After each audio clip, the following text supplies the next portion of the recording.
Practice session is well underway, but Joel Lemrick still hasn't registered a time on the board with just over 35 minutes left.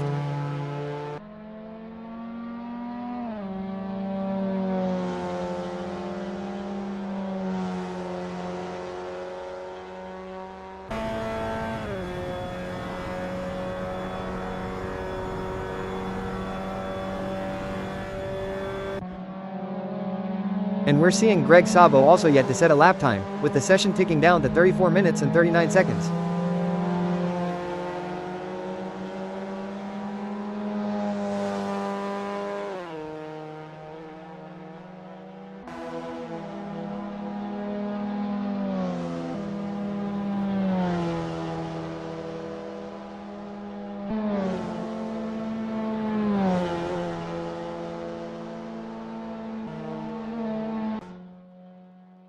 Phil Bodkin is another name we're waiting to see on the timing screens, still no lap time set as we approach 34 minutes remaining.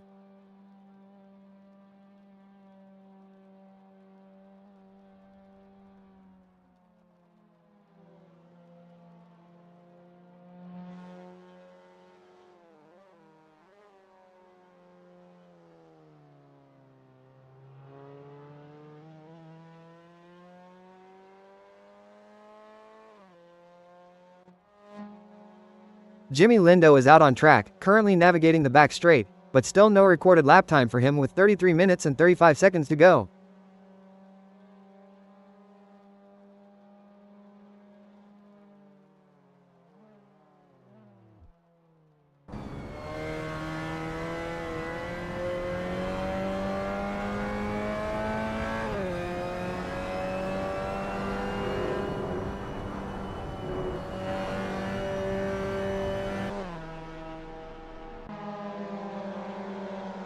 Jareth Hallam clocks in with a 3:57.117, good enough for third position at this stage of practice.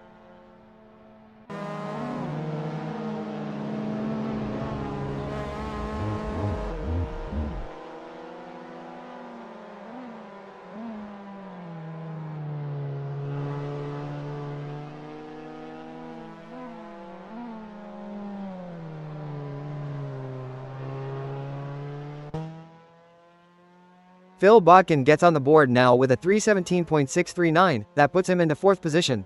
That's a solid marker, especially coming through the horseshoe. It's a tricky section to get right on cold tires.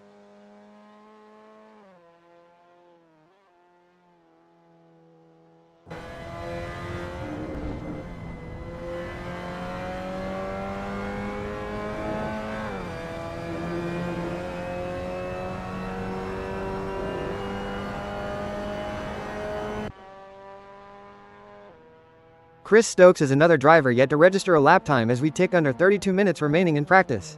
He'll be looking to get out there soon. Sometimes you want to wait for the track to rubber in, but you don't want to leave it too late and then have an issue.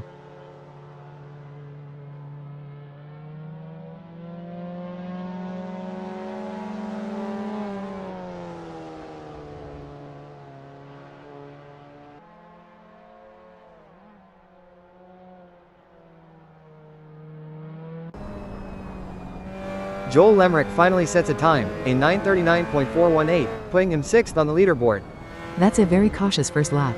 He's probably just feeling out the car and the track, taking it easy through the NASCAR bend before he really pushes.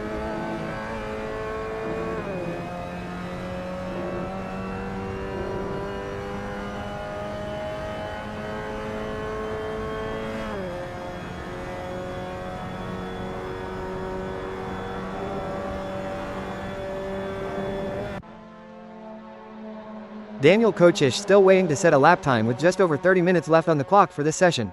He'll be keen to get some laps in. The more data you can gather in practice, the better prepared you are for qualifying in the race.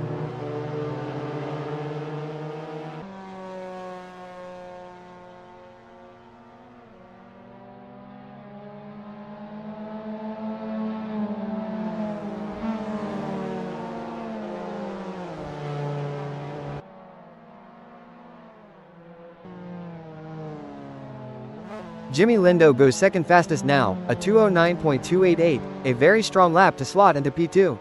That's an impressive first run for Lindo. You want to hit the ground running in practice, and that lap certainly does it.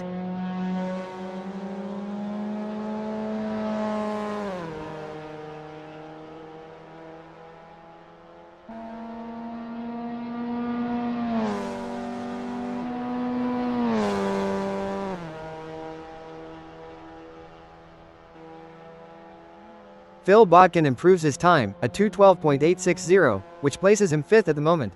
He's finding some pace, especially coming through the snake. It's a quick sequence of corners that demands confidence and a good setup.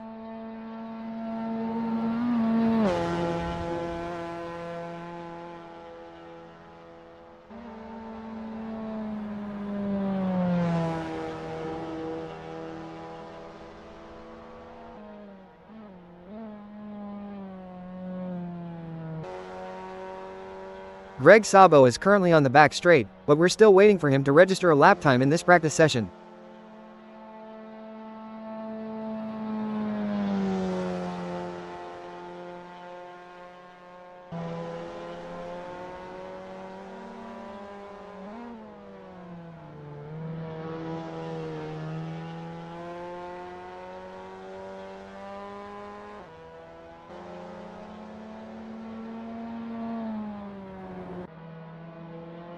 Tim Weller is out there now, making his way through the left hook, yet to post a time. He'll be looking to get a feel for the car through that corner. It can really unsettle the balance if you're not precise on the entry.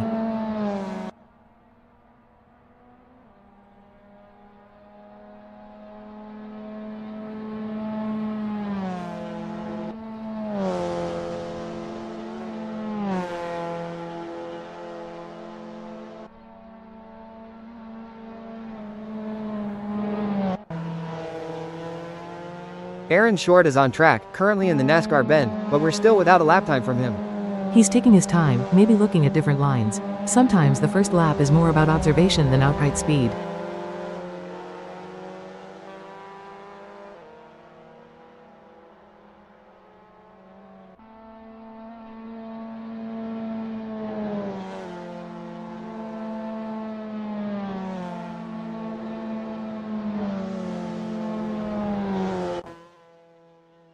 Niall Gagan puts in a 2:10.293, moving him up to 4th position. He's finding some pace early on. That's a good time through the NASCAR bend, it shows confidence and commitment.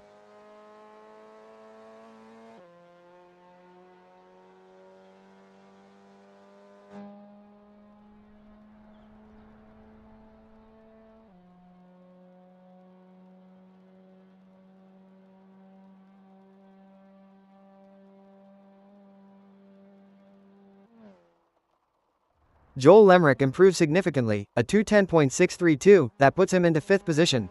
Much better from Lemrick. He clearly got comfortable after that initial cautious lap. That's how you build up pace in practice.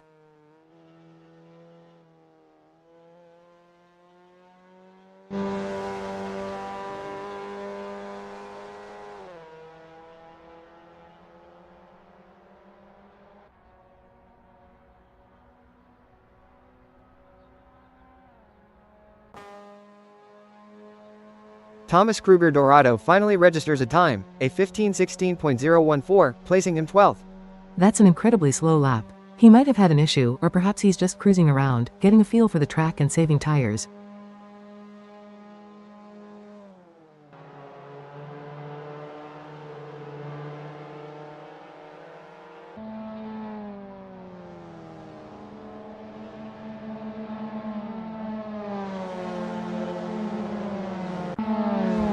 Jareth Hallam finds more speed, a 2:09.907, pushing him into 4th position.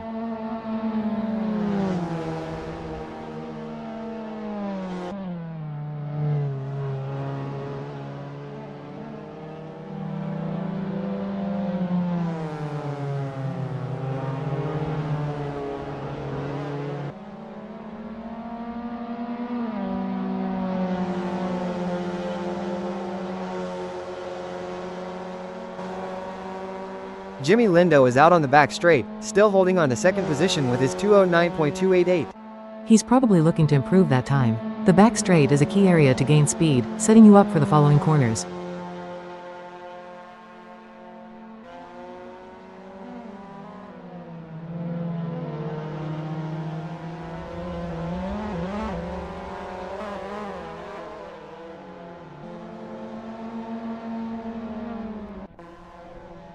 Chris Stokes gets his first competitive lap in, a 2:56.199, putting him into 10th place.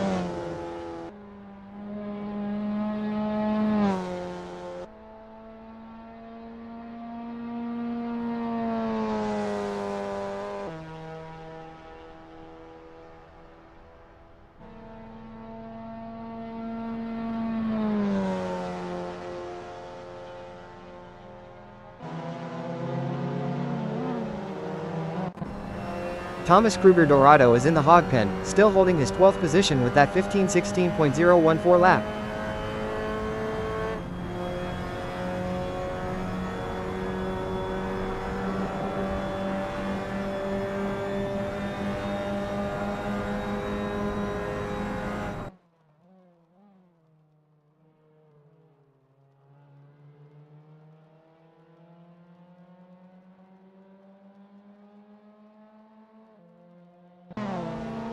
Neil Constable Barry is yet to register a lap time as we approach 24 minutes left in this practice session.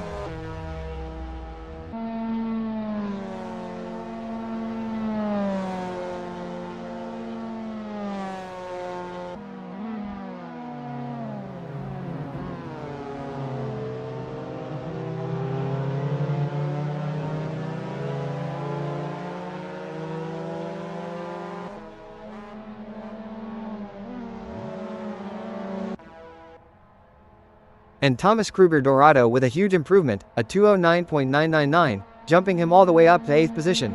See, I told you that previous lap was an anomaly. He's found serious pace. That's a very respectable time for practice.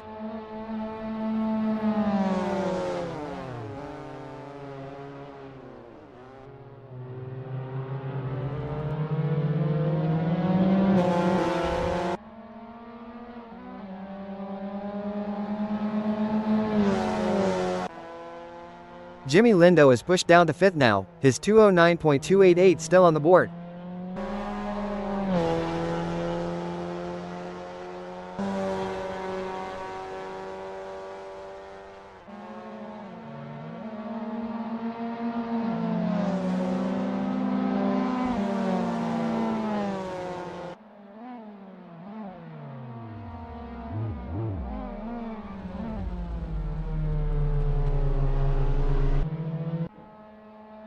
Niall Gagan improves to a 2:09.158, putting him into 5th place, and he's currently on the back straight. He's really pushing now. That back straight is a great place to pick up speed, and he's using it to his advantage to shave off those tenths.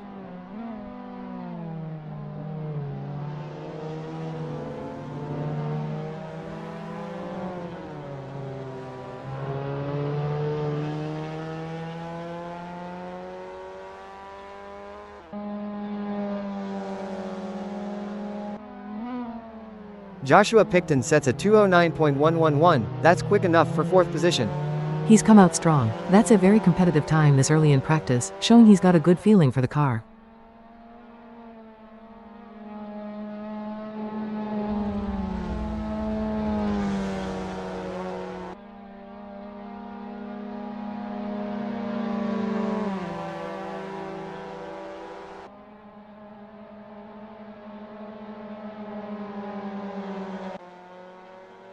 Niall Gagan still sitting in 5th position with his 2:09.158. He'll be looking to respond to Picton's time. It's a game of cat and mouse now, seeing who can find the next bit of pace.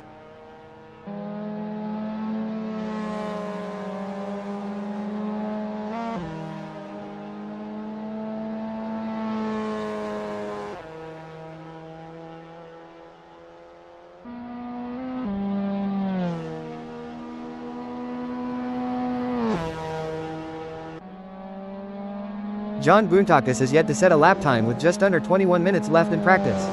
He might be running an alternative strategy, perhaps looking for a late run on fresh tires. It's a risk, but it can pay off.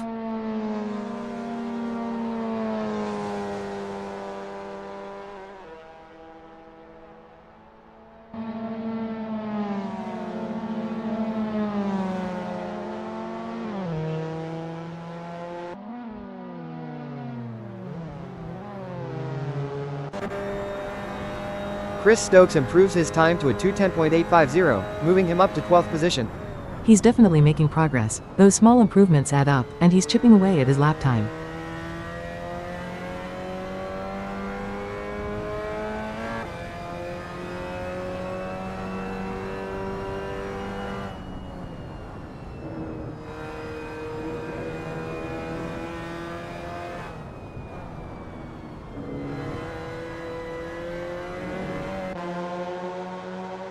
Martin Mull is another driver we're still waiting to see on the timing screens, still no lap time posted.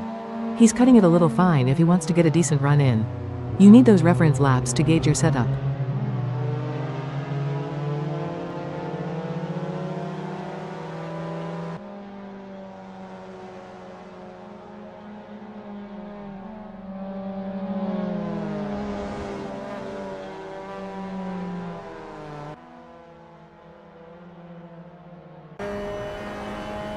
Aaron Short rockets up the order with a 2:08.780, that puts him into second position.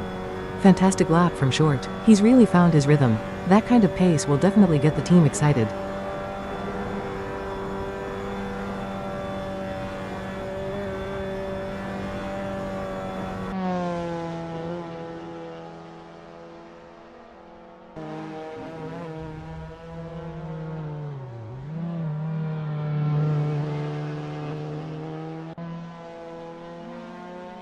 Phil Botkin improves to a 2:09.791, moving him into ninth position, and he's currently navigating the roller coaster.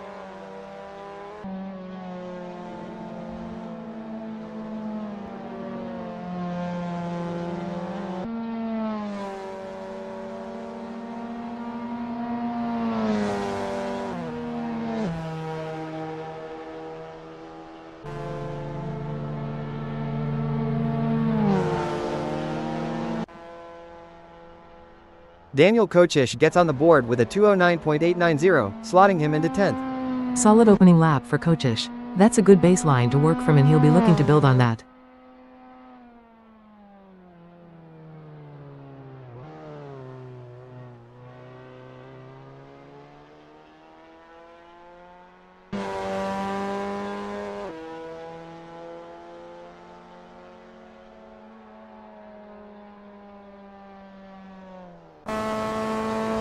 Martin Mull still hasn't set a lap time with just 17 minutes and 37 seconds remaining in practice.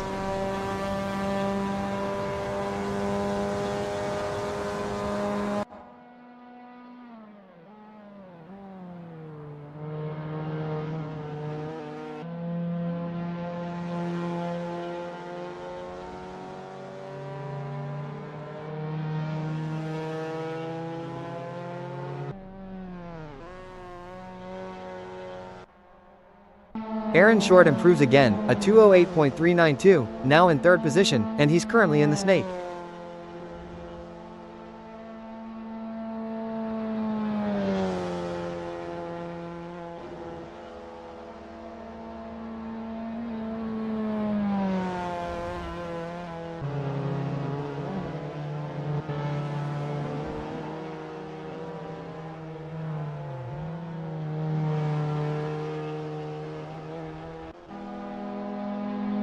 Niall Gagan's 2:09.158 sees him drop to 8th as others find more pace. It's always tough when others start to push. He'll need to find some extra tenths if he wants to move back up the order.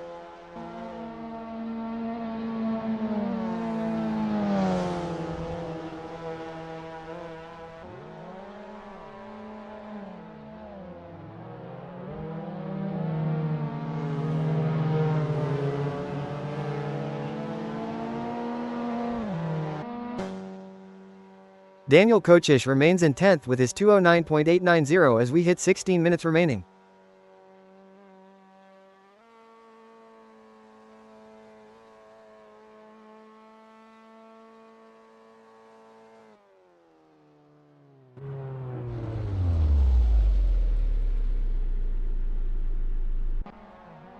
Niall Gagan is on the roller coaster, still P8 with his 2:09.158.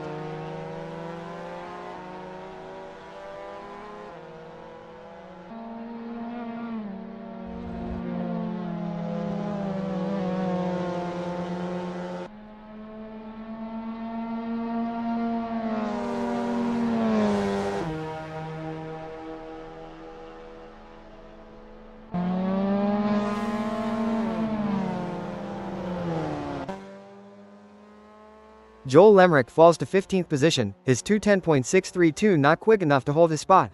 The track's getting faster now as more rubber goes down. He'll need to go for another run if he wants to stay competitive.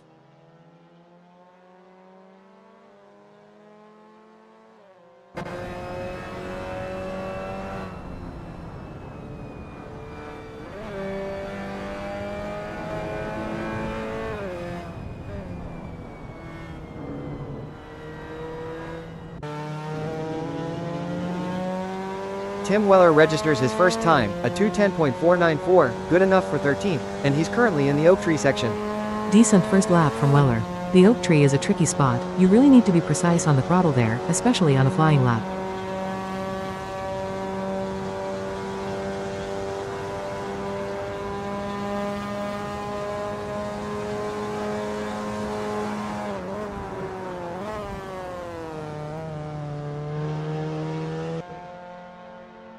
Chris Stokes leaps into second with a 2:08.212.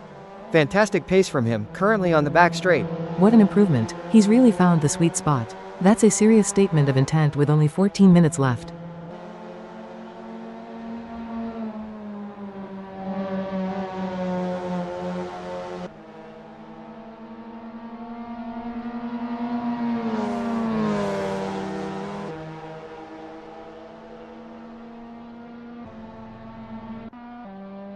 Martin Mull finally puts in a lap, a 2:10.757, placing him 16th.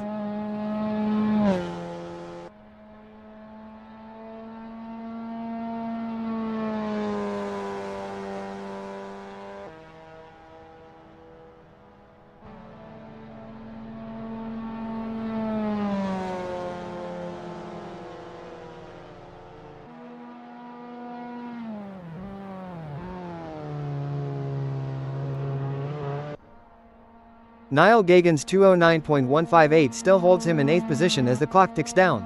He might be thinking about a pit stop now, checking tire wear or making some setup adjustments before his next run.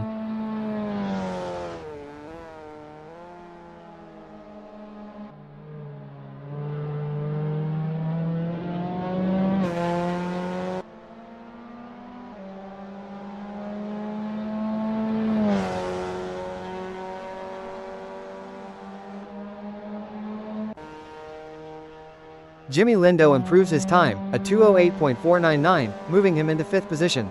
Good response from Lindo. He's clearly pushing hard and not content to sit back. That's the mindset you need in practice.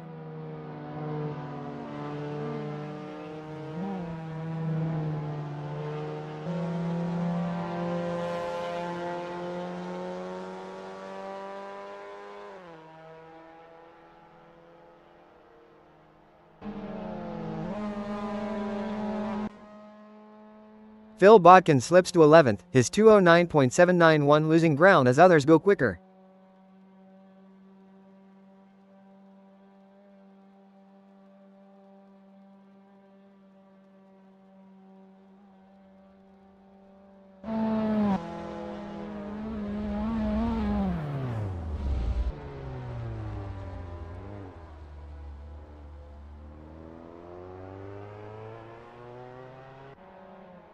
Chris Stokes still holding strong in 2nd position with his 2:08.212.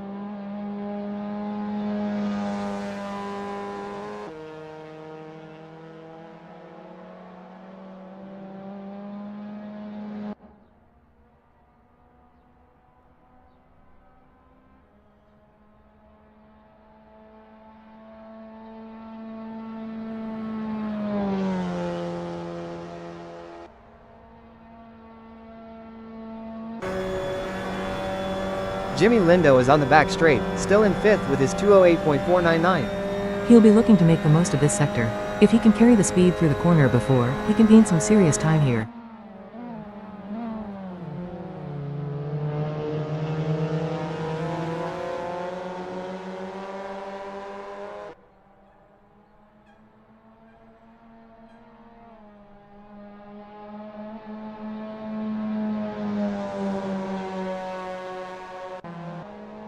Daniel Kochish has dropped to 13th, his 2:09.890 unable to keep pace, and he's on the back straight.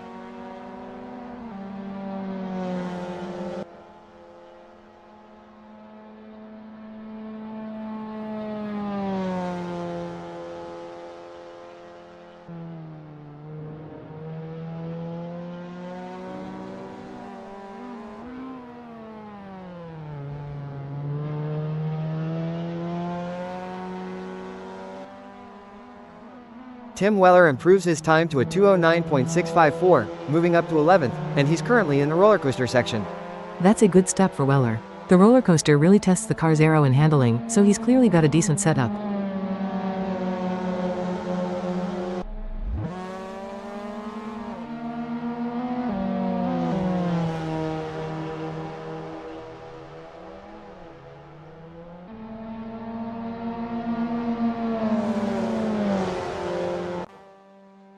Jimmy Lindo goes even faster, a 2:08.187, now up to 2nd position.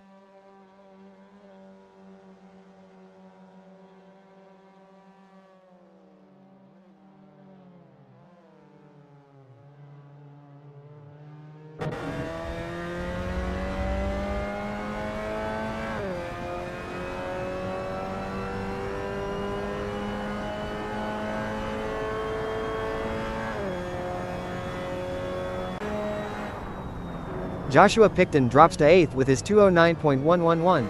The times are really starting to tumble now. Yeah, everyone's finding their limits. Picton will need to respond quickly if he wants to stay in touch with the front runners.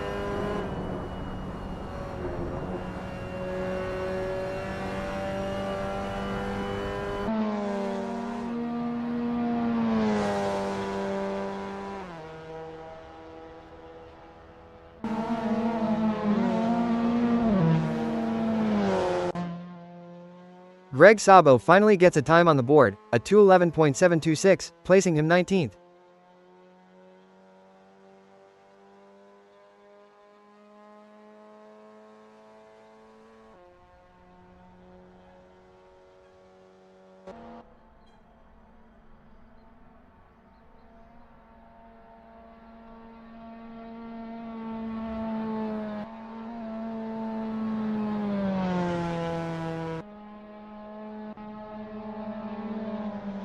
Neil Constable Barry sets his first time, a 210.056, slotting him into 15th position.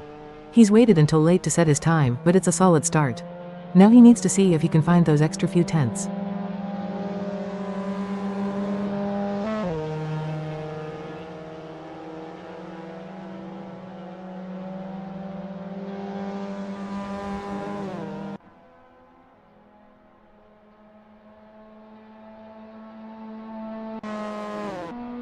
Jimmy Lindo is in the snake, holding on to his second position with a 208.187. He's really extracting the maximum through that technical section. That confidence is key to carrying speed.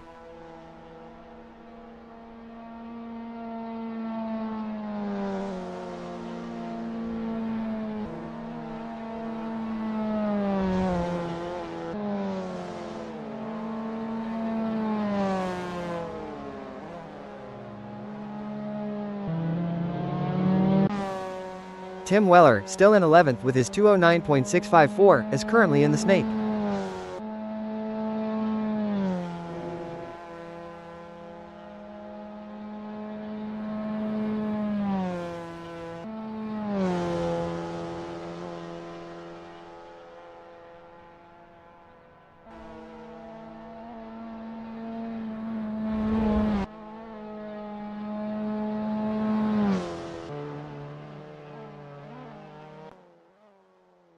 Jareth Hallam improves to a 208.876, putting him into 6th, and he's in the roller coaster now. He's making good use of these closing minutes. The roller coaster demands a lot from the driver, so that's a strong indicator of his confidence.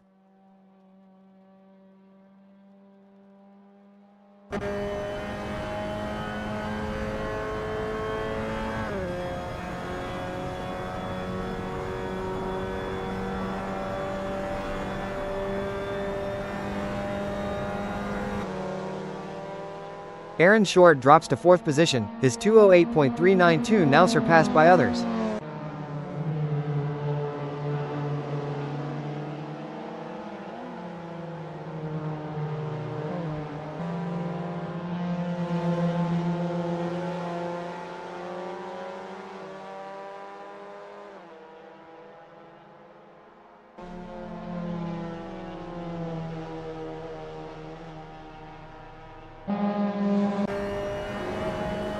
Chris Stokes is down to 3rd, but his 208.212 is still a very respectable time. He'll be looking at the sector times now, figuring out where he can find that last bit of pace for a final push.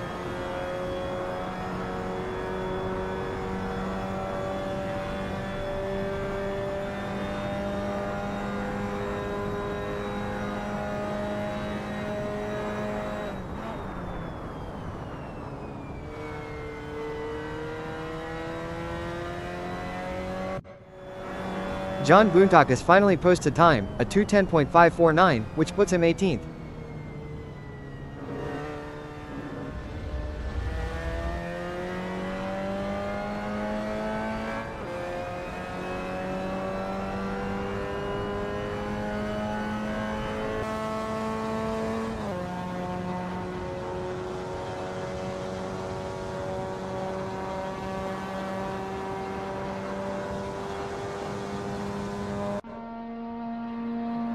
Joshua Picton improves to a 208.891, slotting him into 7th position. He's making a late charge. With only a few minutes left, every tenth counts on these final runs.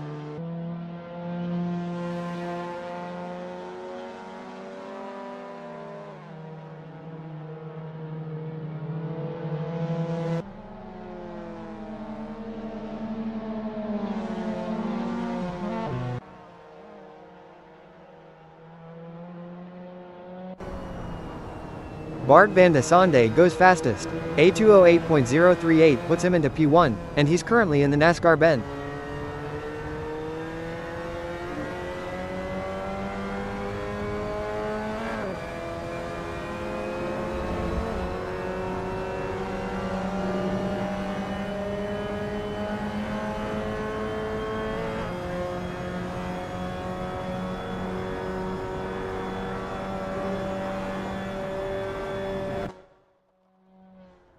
Phil Bodkin improves his time, a 209.386, moving him up to 11th, and he's in the snake section.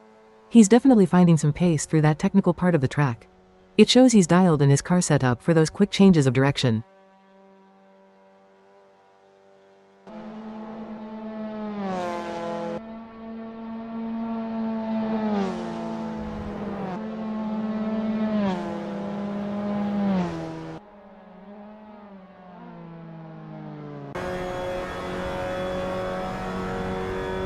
Sten Wallstrom gets his first lap time, a 2:10.019, putting him 17th, and he's on the back straight.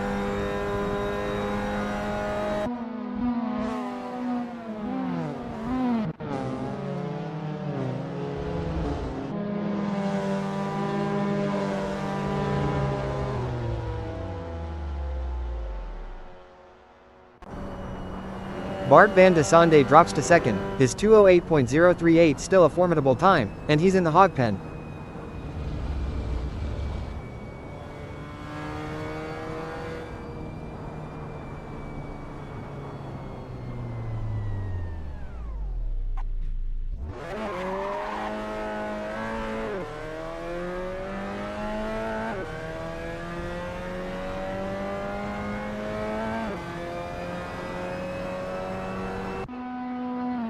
Niall Gagan drops further down the order to 10th with his 209.158.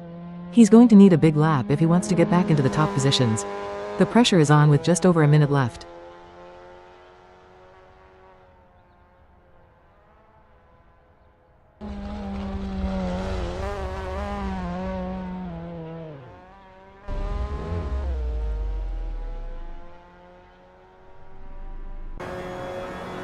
Sten Wallstrom holds 17th position as we tick under a minute left in this practice session.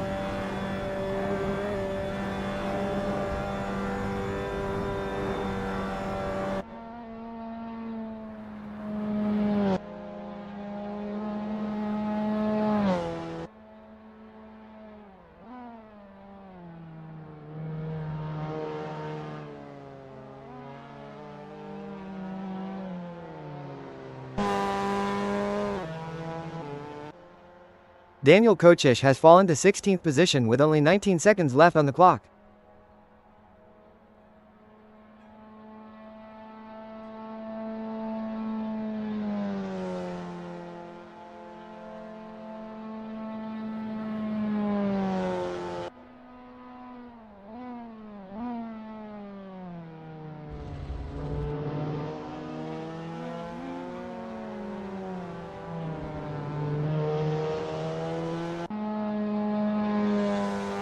Chris Stokes improves dramatically, a 207.810, putting him into second position with just 12 seconds remaining. What a late push from Stokes. That's a phenomenal lap. He's found pace when it really matters, showing he's a contender.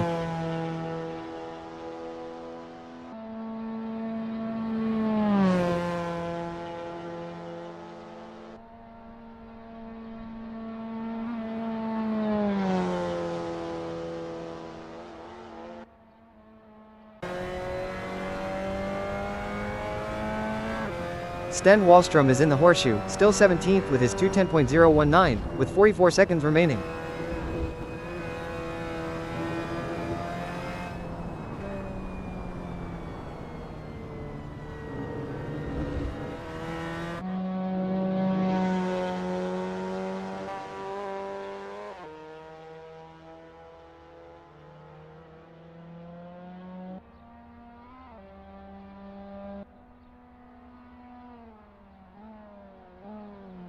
Chris Stokes is on the back straight, holding on to second position with that impressive 207.810. He's looking very strong out there. Maintaining that pace on the long straight means he's getting good drive out of the previous corner.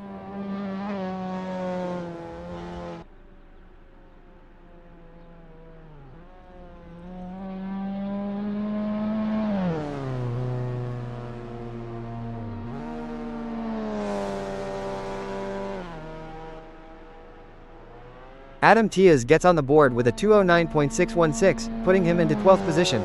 That's a decent first time for Tiaz, but he's come out late.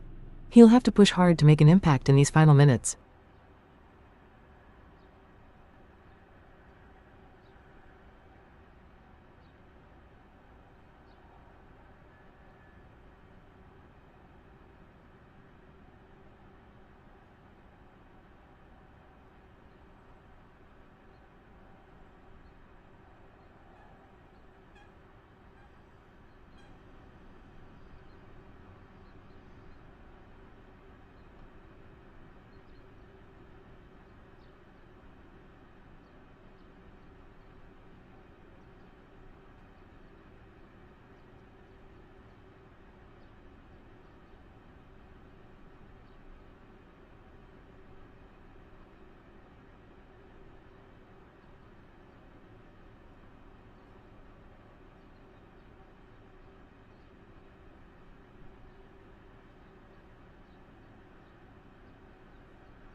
Alright, the green light is about to show for qualifying here at the challenging Veer full course. That 11 miles per hour wind will be a factor today. From experience, even a slight gust can really unsettle the car through the high-speed sections, especially at Veer.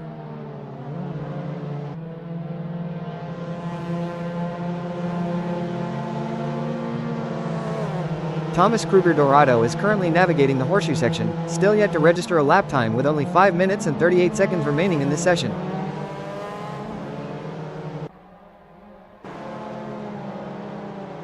Chris Stokes is out on track but still needs to get a time on the board. The clock is ticking down, just 5 minutes and 19 seconds left in this short qualifying session.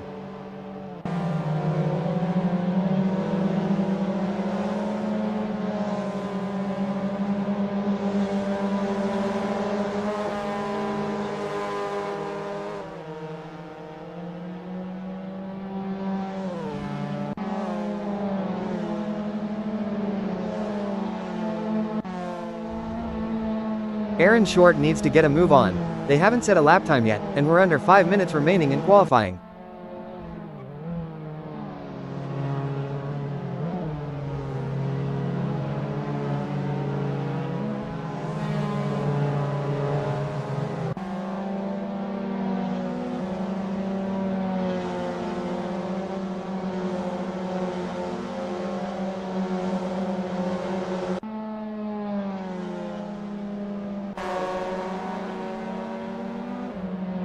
Neil Constable Barry is on the back straight, but still no time on the board with just 4 minutes and 15 seconds left in this qualifying.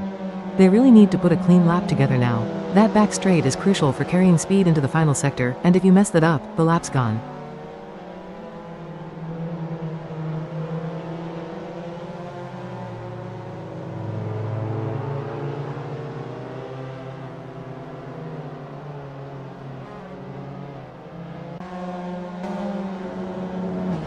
David Constable Barry is currently in the hog pen section, yet to set a time, and we're rapidly approaching the final 3 minutes and 43 seconds of qualifying. Thomas Kruger Dorado still has not registered a lap time. The clock is really winding down now, just 3 minutes and 33 seconds remaining. This is where the pressure really builds. You have to find that balance between pushing hard and not making a mistake on your only chance to get a time in.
Thomas Kruger Dorado finally gets a time on the board, a 2:08.861, immediately putting them into provisional pole position with just over a minute and a half to go. Aaron Short is in a desperate situation now, still no lap time set with just 1 minute and 17 seconds remaining in qualifying.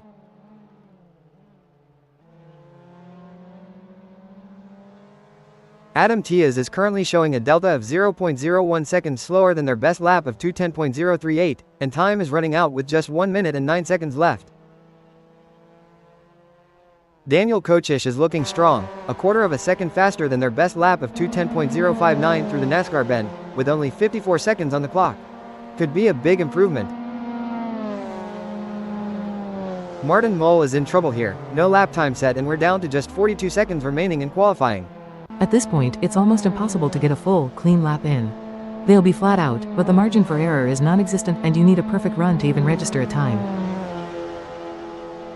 Daniel Kochish continues to show impressive pace, now 4/10 faster than their best lap of 2:10.059 with only 25 seconds left on the clock.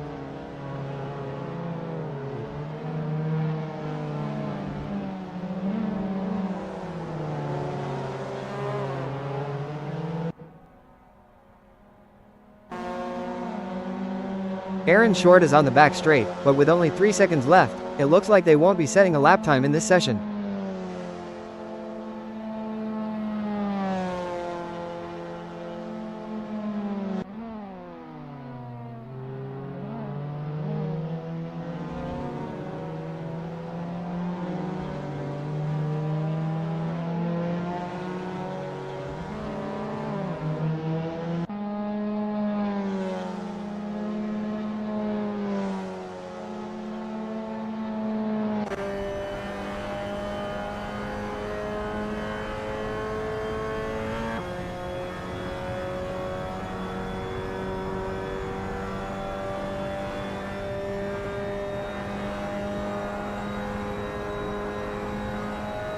And what a dramatic turnaround. Aaron Short has just crossed the line with a 2:08.530, snatching provisional pole position with just 46 seconds remaining. David Constable Barry is currently 3/10 down on their best lap of 2:10.190, and with less than a minute remaining, they're running out of chances to improve. Greg Sabo is absolutely flying right now, over a second faster than his best lap of 2:11.424. What an improvement that could be. A delta like that late in qualifying shows incredible commitment. They've found a rhythm and are really extracting everything from the car in these crucial final moments. Martin Mull is showing a slight improvement, 0.04 faster than their 2:09.749 best time, with just a minute and 28 seconds left on the clock. Tim Weller is currently almost 0.4 faster than their personal best of 2:10.998, pushing hard with just 98 seconds left in the session. Finding that much time this late is impressive. It means they're either putting a whole lap together perfectly or maybe just nailing a key section. Those small gains are critical for positions.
Welcome to the Veer full course. The sun is shining, the wind speed a gentle 5, and the engines are roaring. On pole position, it's Aaron Short in the Mazda, representing the Pro-Am class. Lining up alongside him in second, another Mazda, that's Joshua Picton, an M-Class driver from Italy. And starting in third, from the United Kingdom, Thomas Kruger Dorado in the Mazda MX5 Cup car, a Pro-Am competitor. The MX5 Cup car is a real driver's car. I've had some fantastic battles in those. P3 is a great spot to launch an attack into turn 1. Next up, in fourth, it's Jimmy Lindo, another M-Class driver, also in a Mazda MX5 Cup machine. Having an M driver starting up so high in P4 shows strong qualifying pace. They'll need to hold their nerve on the opening lap. Down in sixth position, we find Daniel Kosic, the M-Class driver from Hungary, also in a Mazda. Seventh on the grid is Bart van de Sande from the Netherlands, a Pro-Class driver in his Mazda. A pro driver starting in P7 means they've got some work to do. They'll be looking to make up positions quickly, especially with an AM driver ahead. And in eighth place, it's Niall Gagan from Ireland, an M-Class driver in another Mazda. Martin Mol, the Pro-Class driver from the Netherlands, starts from ninth in his Mazda MX5 Cup car. Rounding out our top 10 starters, it's Joel Lemrick, an M-Class driver in the Mazda. P10 is a tricky spot. You're in the thick of it, but also have a lot of fast drivers around you. It's all about surviving the first few corners and finding clean air. Just outside the top 10, in 11th, we have Adam Tias from England, an M-Class driver in his Mazda. David Constable Barry, a Pro-Am driver from England, starts from P12 in his Mazda. This part of the grid can be a real minefield, everyone fighting for the same piece of tarmac. You need to be aggressive but smart. Following him in 13th, it's Neil Constable Barry from the United Kingdom, an M-Class driver in the Mazda MX5 Cup car. Sten Wallstrom, an M-Class driver, will be starting from P14 in his Mazda.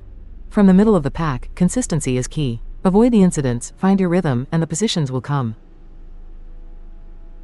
In 15th place, we have Phil Bodkin from England, another M-Class driver in a Mazda. He's surrounded by other AM drivers. It's going to be a real scrap for track position among them, which is always fun to watch. Starting in 16th, it's John Boontakis from Greece, an M-Class driver in his Mazda. Next up, in 17th, it's Tim Weller from the United Kingdom, an M-Class driver in his Mazda. Greg Sabo from Italy, an M-Class driver, lines up in 18th place in his Mazda.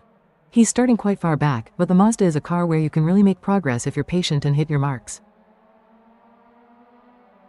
The lights are out, and we are racing. A clean getaway from the front row. Everyone's jostling for position into turn 1. You want to be aggressive but not too aggressive on the opening lap. Aaron Short has held onto the lead through the first corner, a perfect start for the pole sitter. That's exactly what you want. Hold your position, control the pace, and try to build a gap early on.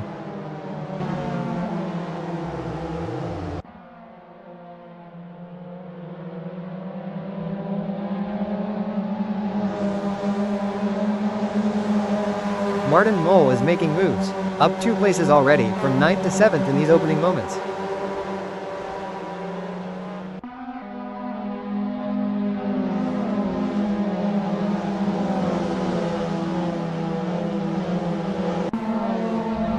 Martin Mol continues his charge, up to 7th position now from 9th on the grid. He's a pro driver, so this is no surprise. They know how to pick their way through traffic quickly when the opportunities arise.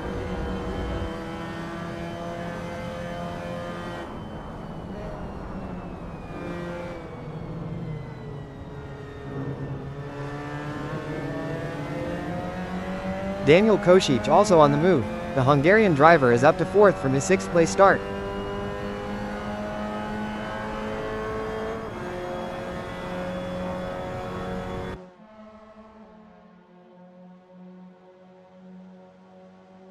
Further back, Tim Weller is gaining ground, up 2 spots from 17th to 15th. Every position counts, especially in the AM-Class battles. He's found some early momentum.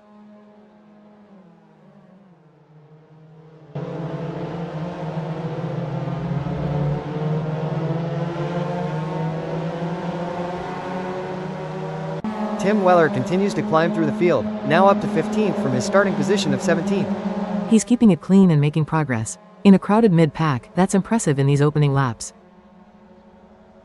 Martin Mole is still in P7, but he's now chasing Bart van de Sande, who is just 0.2 of a second ahead in 6th.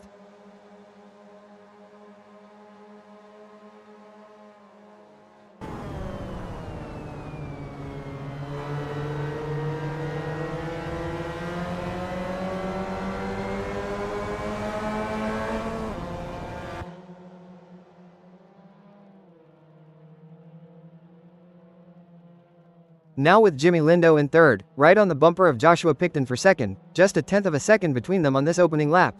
That's an intense battle developing so early on. Lindo is really piling on the pressure, just waiting for the right moment.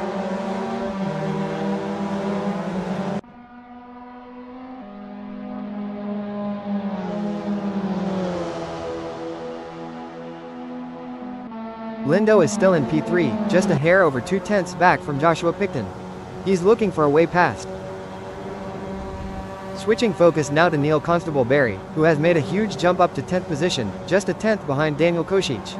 From P13 to P10 on the first lap is phenomenal. He's clearly found some pace and isn't afraid to use it in traffic.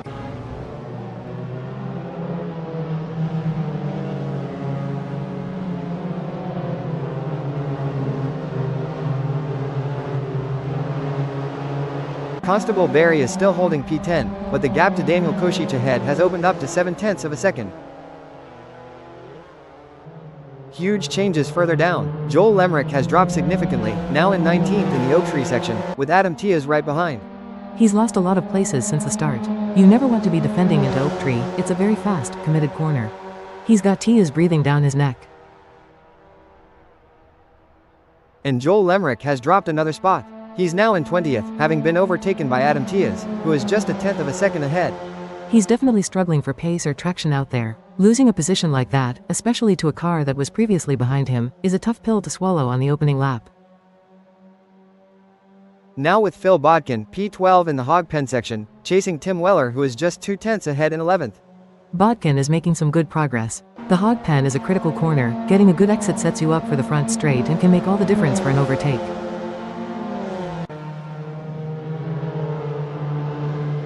Incredible progress from Phil Bodkin, now up to 10th place. And he's right on the tail of Tim Weller in 9th, the gap is 0. 0 seconds means they are practically glued together. This is exactly what you want to see, close racing at its finest. One tiny mistake will be costly for either driver. Martin Mole continues his charge, now into 5th on lap 2, just 2/10 behind Bart van de Sande in 4th.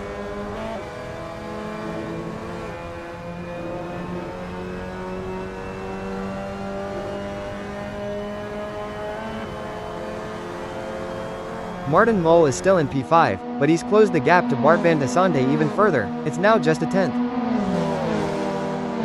Now with Tim Weller, down to 10th, being chased by Phil Bodkin, who is right there in 9th, a mere 2/10 separating them. It looks like they've swapped positions from before. This is a fantastic battle for these mid-pack points, neither driver wants to give an inch.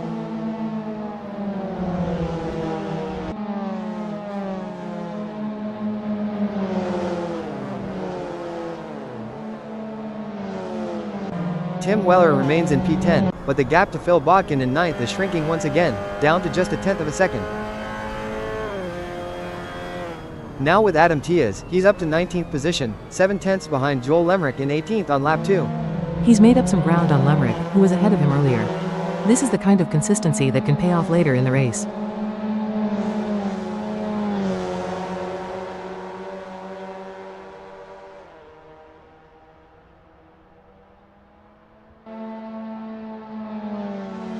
Adam Tias is still in 19th, but the gap to Joel Lemerick ahead has opened up to over a second, 1.1 seconds now.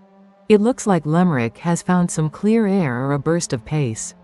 It's tough to make up that much time in one lap. Tias will need to really dig deep now.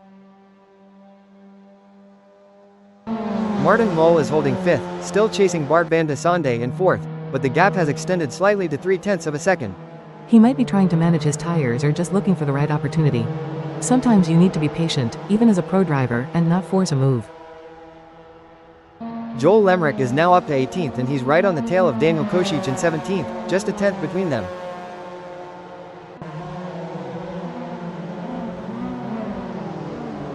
Joel Lemerick has made the pass. He's up to 17th, with Daniel Kosic now right behind him. The gap is 0. That's how you do it. He found his moment, made the move, and now he's got to try and hold that position.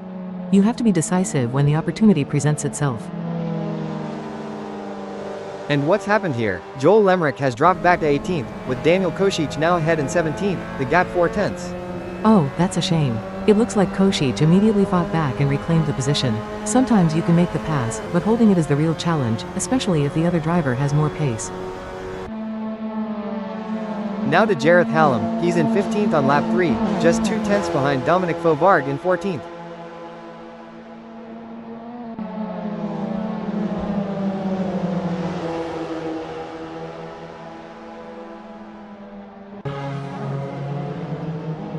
Jareth Hallam continues to hold 15th, still 2 tenths back from Dominic Fauvargue in 14th. They're locked together.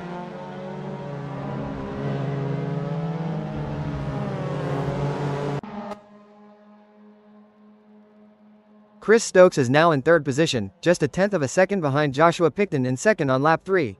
What a battle at the sharp end. This is an incredible fight for P2. A tenth of a second means you're practically drafting the car ahead. Stokes is clearly pushing hard, trying to break Picton's momentum. Chris Stokes has made the pass. He's up to 2nd position, now 4 tenths clear of Joshua Picton. Fantastic move. He saw the opportunity, took it, and immediately pulled a gap. That's a textbook overtake right there, demonstrating real commitment. Now to Joel Lemerick in 19th. He's just a tenth of a second behind Adam Tiaz in 18th.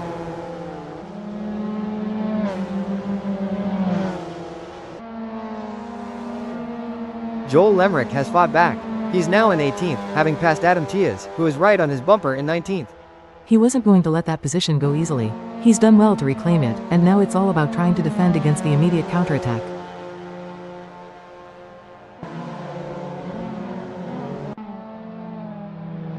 Tim Weller is in 10th on lap 4, just 1 tenth behind John Boontakis in 9th. Another tight battle brewing here. He's really pushing Boontakis hard. That's a classic setup for an overtake, getting right into their slipstream and looking for a move under braking. Oh, a major change there. Tim Weller has dropped 2 positions and is now in 11th, with John Boontakis now a full 1.5 seconds ahead in 9th. He's definitely lost some momentum there. Losing 2 positions and seeing that gap open up so quickly suggests he might have had a moment or made a mistake, or perhaps the drivers around him just found a burst of pace. Massive drama for Tim Weller. He's plummeted all the way down to 19th position. John Boontakis is now way up in 10th, a staggering 13.3 seconds ahead. He's had a huge moment or an issue out there to lose that many places so quickly. To drop from P11 to P19 and open that kind of gap, something significant must have happened. That's a real setback. Martin Mull continues his climb, now in 4th position on lap 4, just 2 tenths off Joshua Picton in 3rd.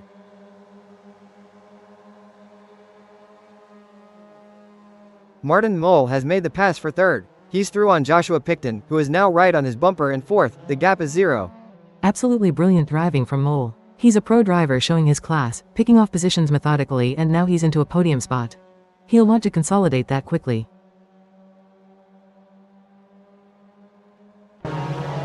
Dominic Fauvargue is in 12th, battling Phil Bodkin in 11th, with just 2 tenths between them.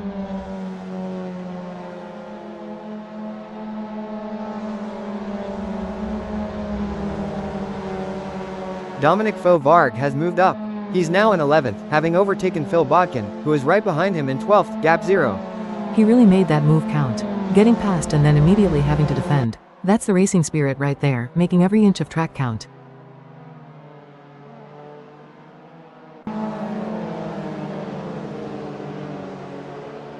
We've certainly seen some incredible battles up and down the grid, especially with the mix of Pro-Am and AM drivers really pushing each other.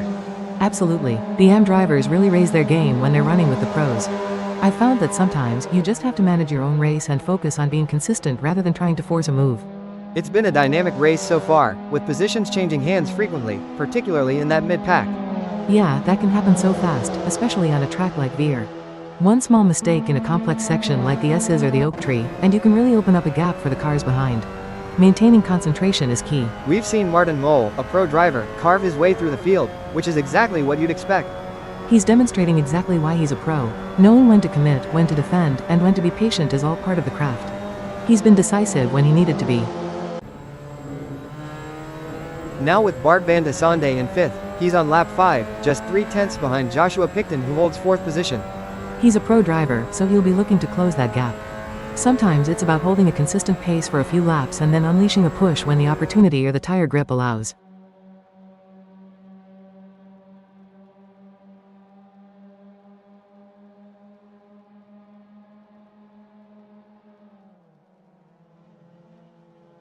Bart van de Sande has closed the gap entirely.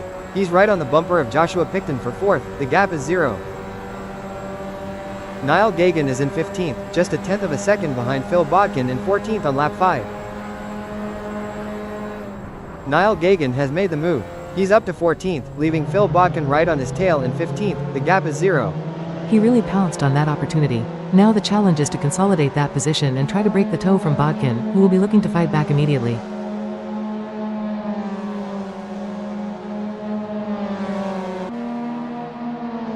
Now with Phil Bodkin in 15th, in the hog pen section, 2/10 behind Niall Gagan in 14th. He's trying to get that position back. The hog pen is a prime overtaking spot if you get a good run through the preceding corners and can carry speed. Phil Bodkin has reclaimed the position. He's back in 14th, with Niall Gagan just a 10th behind in 15th. This is an incredible back and forth battle. He wasted no time in making his move. That's the competitive nature of racing. You give an inch, you lose a position. And Phil Bodkin is back down to 15th. Niall Gagan has fought back, now 4/10 ahead in 14th. This is an absolute slugfest between these two. They are constantly trading places. It's fantastic to watch, but it takes a lot of mental energy to keep up that pace and aggression. Dominic Fauvargue is in 11th in the snake section, chasing John Boontakis in 10th, just 3/10 back.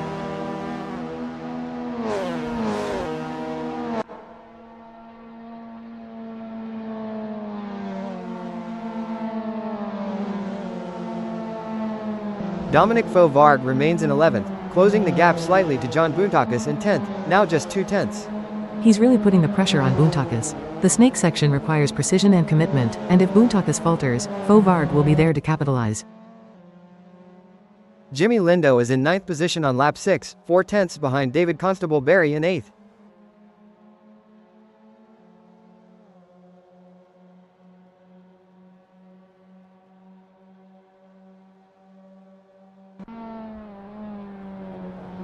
Aaron Short is dominating this race. He's still in the lead, just 20 seconds from the checkered flag, with Chris Stokes now 4.5 seconds behind him. He's driven a flawless race. At this point, it's all about bringing it home cleanly. That's a very comfortable margin with the finish line so close. Aaron Short crosses the line. A magnificent drive from pole position to take the victory here at Veer. He led from start to finish. That's the dream scenario for any driver. He controlled the race perfectly, an absolutely dominant performance. And Chris Stokes comes home in 2nd place, a fantastic recovery drive from his 5th place starting position. Martin Moll takes the final podium spot, finishing 3rd. What a charge from 9th on the grid. That's what pro drivers do. To come from P9 all the way to the podium, he really earned that one. An exceptional drive through the field. And crossing the line now, Bart van de Sande takes 4th, Joshua Picton in 5th, Thomas Kruger Dorado secures 6th, and Neil Constable Barry finishes 7th. Great performances there, especially from Bart van de Sande to convert P7 into P4, and Neil Constable Barry made some really impressive gains from 13th on the grid to P7. Next across the line, it's David Constable Barry in 8th, Jimmy Lindo in 9th, Dominic Fauvargue takes 10th, and John Boontakis finishes 11th. Every one of those drivers fought hard for their positions throughout the race. Consistency and smart driving paid off for them. Jareth Hallam finishes in 12th, Niall Gagan in 13th, Phil Bodkin in 14th, and Daniel Kochish takes 15th. Those were some incredibly tight battles we watched throughout the race, especially through that mid-pack. Every one of these drivers put in a solid effort. And crossing the line to round out our finishers, Adam Tias takes 16th, Sten Wallstrom in 17th, Tim Weller 18th, and Joel Lemrick 19th. Every driver gave it their all out there today. It's been a truly engaging race from Veer, packed with overtakes and constant pressure.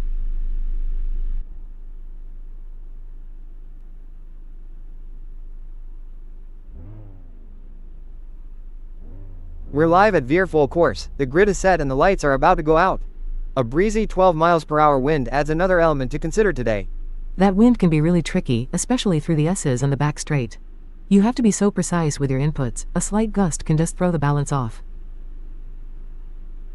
Starting from third on the grid, it's Tim Weller from the UK, piloting his M-Class Mazda MX5 Cup car, a strong qualifying performance for him. Just behind him in fourth, we have Sten Wallstrom in his M-Class Mazda, another driver looking to make an early move. Adam Tiaz, representing England, lines up in fifth, also in an M-Class Mazda MX5 Cup car, rounding out the top 5 starters. This top end of the M-Class grid looks incredibly competitive. Getting a good start will be absolutely crucial for these drivers to establish track position early on. Sixth on the grid is Daniel Kocic from Hungary, also in an MX5 Cup, making it a very crowded top 6. You really have to be careful in those opening laps when you have so many similar cars close together. It's easy to get caught up in someone else's mistake. Further back on the fourth row, it's Niall Gagan from Ireland, starting from 8th in his Mazda. From P8, you're looking for clean air and a chance to pick off cars. It's often safer a few spots back, but harder to make progress too. Jareth Hallam from the UK, a Pro-Am class driver, starts from 9th in his Mazda MX5 Cup machine. Pro-Am drivers usually have that extra bit of pace and consistency. Expect him to be pushing hard to move up through the AM traffic. Dominic Faux-Varg, also from the UK and a Pro-Am competitor, is down in 11th on the grid in his Mazda MX5 Cup.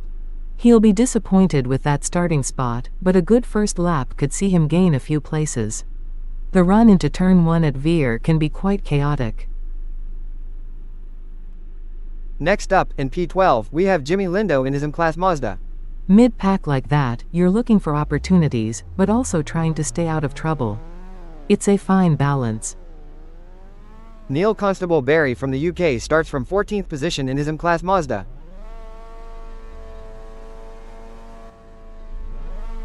And Thomas Kruger Dorado, another UK Pro-Am driver, is in 15th, looking to climb his way forward.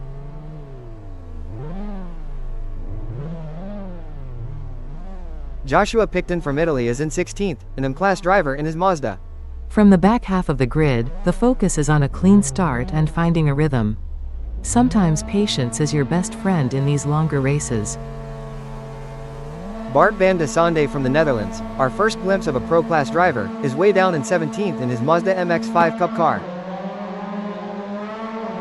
The lights are out and we are underway at Veer. A clean start so far, everyone fighting for that prime line into turn 1. This is where experience really pays off. Being aggressive but also knowing exactly where the gaps are without taking too much risk. Greg Sabo, who started on pole, holds his lead through the opening corners, defending well.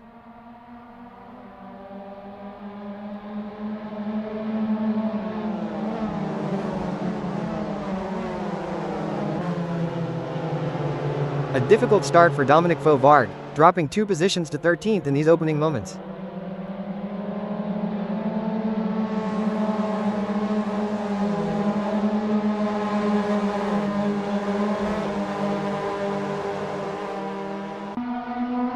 Dominic Faux-Varg has lost a couple of spots, falling to 13th from his 11th grid slot. Losing ground early on like that can really hurt your race, especially when the pack is still so tight. He'll need to regroup quickly.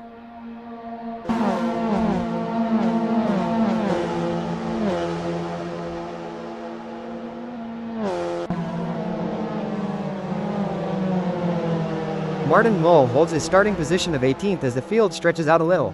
Sometimes holding your ground is a victory in itself, especially at the back where things can get very hectic in the opening lap.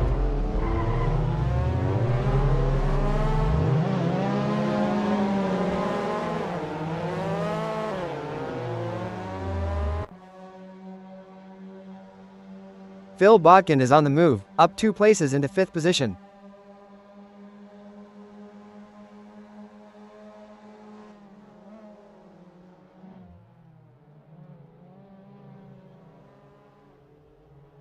Great start for Phil Bodkin, he's gained 2 spots and now runs in 5th. That's exactly what you want to see from a driver. Identifying those early opportunities and executing a clean pass without taking unnecessary risks. Phil Bodkin continues his charge, he's now up into 4th place and closing on Adam Tiaz, who is just half a second ahead in 3rd. We've switched to Chris Stokes in 11th, and he is right on the tail of David Constable-Berry, just a tenth of a second separating them. This is an exciting battle developing for 10th place. With 9 minutes plus 1 lap remaining, this close contact racing is exactly what we love to see. And Chris Stokes has made the move. He's now up into 10th position, putting half a second between himself and David Constable-Berry. That was a well-executed pass. He created the gap and then made it stick, which is so important when you're battling for track position like that. Moving to John Boontakis in 9th, and it's another close one. He's just a tenth behind Dominic Fauvard for 8th place. These cars are so evenly matched, it often comes down to who can be the most consistent and who can apply pressure lap after lap. That last lap of 2:22.627 for Boontakis shows he's got decent pace.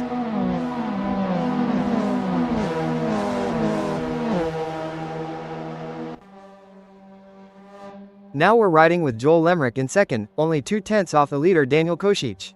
What a battle for the lead. This is where the race really heats up. Lemrick putting immense pressure on Kosic. You're looking for any small mistake from the car ahead when the gap is that tight, trying to force them into an error.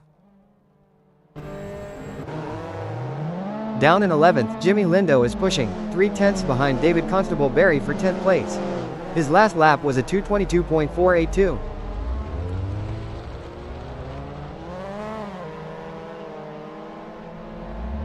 A dramatic drop for Jimmy Lindo. He's fallen all the way back to 18th position and is now over 14 seconds behind David Constable-Berry. That's a huge loss of positions in such a short space of time. To lose that much ground, he must have had a significant off or a spin somewhere out on track. It's a real setback. Tim Weller, who started in 3rd, is currently battling in 16th down the back straight, just a tenth behind Martin Mull for 15th position.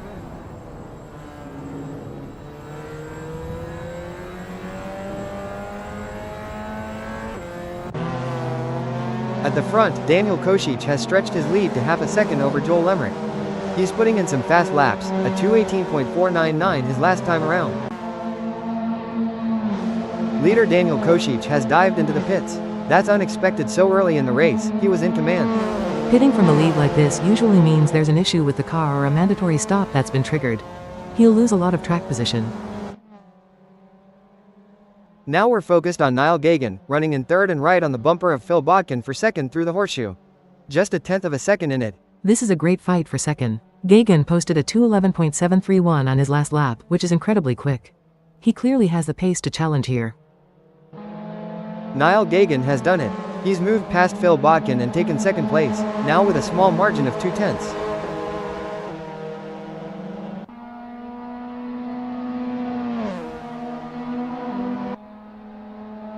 Further back in 6th, Chris Stokes is applying pressure to John Boontakis for 5th, the gap only 2/10. Stokes clocked a 2:11.952 last time. These battles are happening all over the track now. That pace for Stokes is strong, and Boontakis will have to defend hard to hold him off.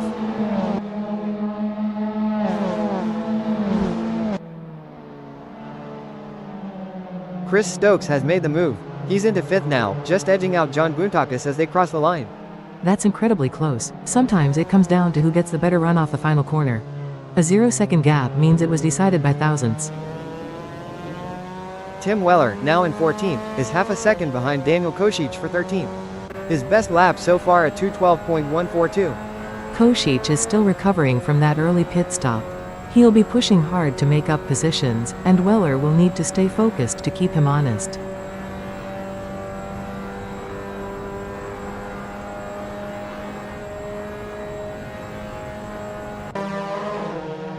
Aaron Short in 7th is right on the tail of John Boontakis, only 2/10 separating them for 6th.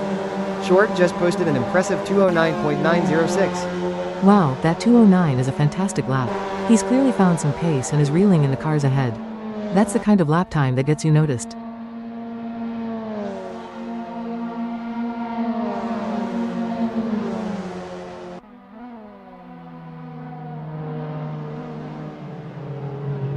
Aaron Short remains in 7th, but the gap to John Boontakis in 6th has opened slightly to 0.3 of a second. He might have pushed a bit too hard, or Boontakis has responded to the pressure. Maintaining that blistering pace for multiple laps is a real challenge at this track. Niall Gagan, now in 4th, has Dominic Fauvard just 0.3 behind in 5th. Gagan's last lap was a 2:10.096. Varg is clearly on a charge, he's closing that gap down.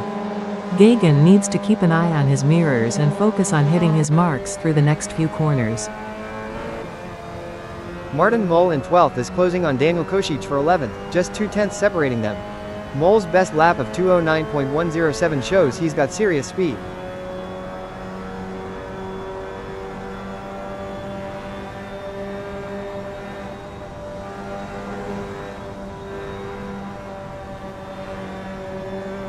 Martin Mull is now even closer to Daniel Kocic. The gap is down to a mere 1/10 of a second. He's really putting the pressure on. This is where patience, but also the ability to seize an opportunity, becomes critical. Through the back straight, Chris Stokes has powered into third, and he's just 2/10 behind Phil Bodkin for second.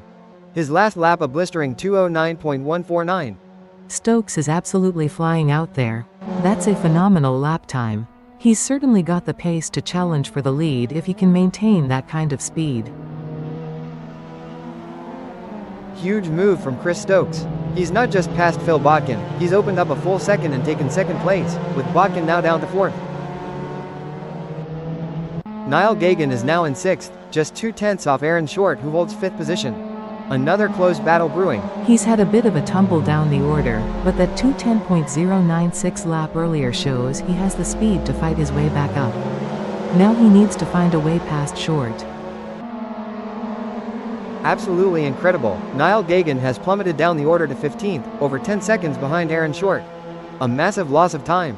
He must have had a major incident out there. To lose that many places and that much time, it suggests a big spin or perhaps even contact. We'll have to keep an eye on his lap times to see if he can recover.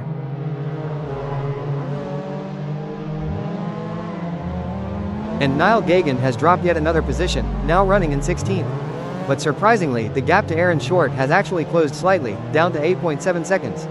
That's an interesting turn of events. He's lost track position, but if he's closing the gap to a car that far ahead, he must be setting some very competitive sector times right now.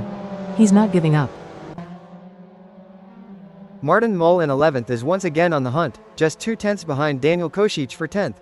His last lap was a 2:10.324. He's been hounding Kocic for a while now. This is a classic example of sustained pressure eventually creating an opportunity. That 2:09.107 best lap shows he has the pace to make a pass.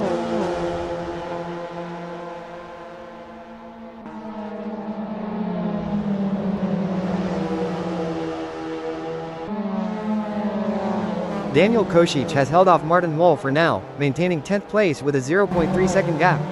Kocic just put in a strong 2:09.659 lap.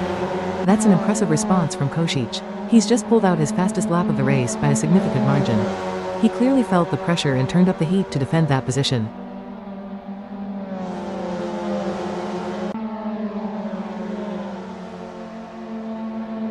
Daniel Kocic has now moved up into 9th position, and the gap to Martin Mull in 11th is 0.4 seconds. He's not just defended, he's actually gained a position. That quick lap really paid off, allowing him to leapfrog someone else while also maintaining a buffer to Mull. Niall Gagan, now in 13th, has Joel Lemrick breathing down his neck, just 2/10 behind. Gagan's last lap at 2:24.501.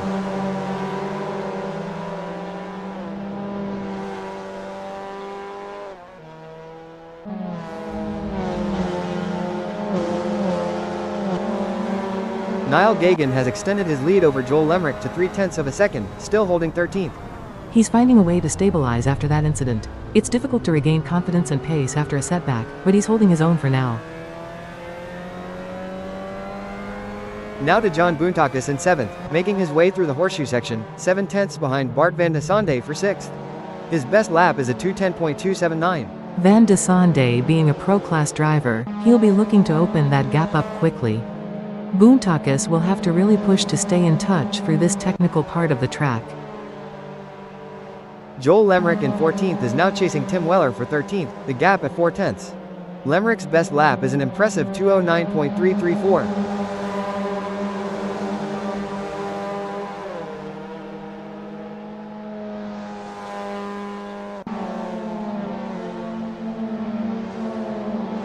The gap between Joel Lemrick and Tim Weller has closed further, now down to 0.3 of a second.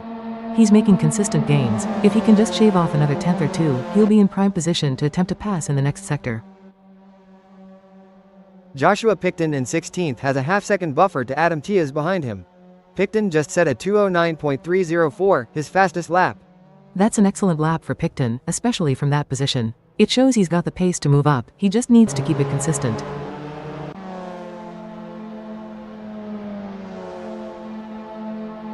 Joshua Picton has gained a position, now in 15th, and extended his lead over Adam Tias to 0.8 seconds. He's certainly capitalizing on that pace. Gaining a spot and building a gap is a testament to his focus and ability to put those fast laps together.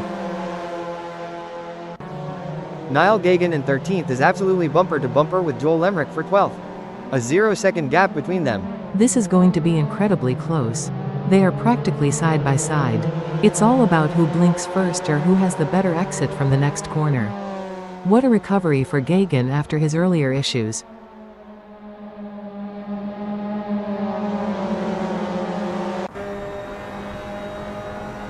Phil Botkin is now in 6th, applying pressure to Bart van de Sande for 5th, only 2 tenths separating them.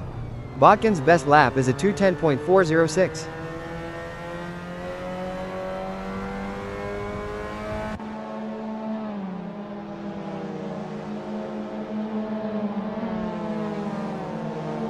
The gap has opened slightly between Phil Botkin and Bart van de Sande, now 4 tenths as Botkin remains in 6th.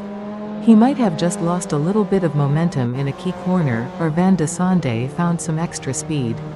It's tough to consistently stay that close without losing a bit of tire life. Tim Weller is in 13th, with Joshua Picton 4 tenths behind in 14th. Weller's best lap is a 2:10.455. Picton's been posting some fast laps, so Weller will need to be very precise if he wants to maintain that buffer. Every little bit counts in these tight mid-pack battles. Martin Mole is right up against Neil Constable Barry for 9th, just a tenth separating them in 10th and 9th respectively. Mole's latest a 2:09.351.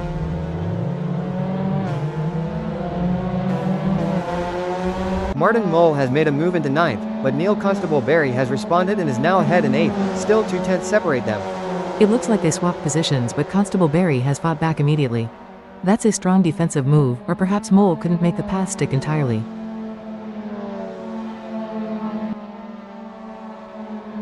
Tim Weller in 13th is now chasing Niall Gagan for 12th, the gap 3 tenths.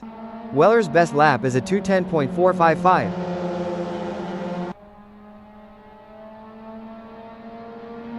Jareth Hallam has taken the lead of the race, just 20 seconds away from the checkered flag. But Chris Stokes is right there, only 4 tenths behind. This is going to be a nail-biter. That gap is nothing in these cars, especially with the finish line so close. Hallam will feel the pressure, knowing one small mistake could cost him the win.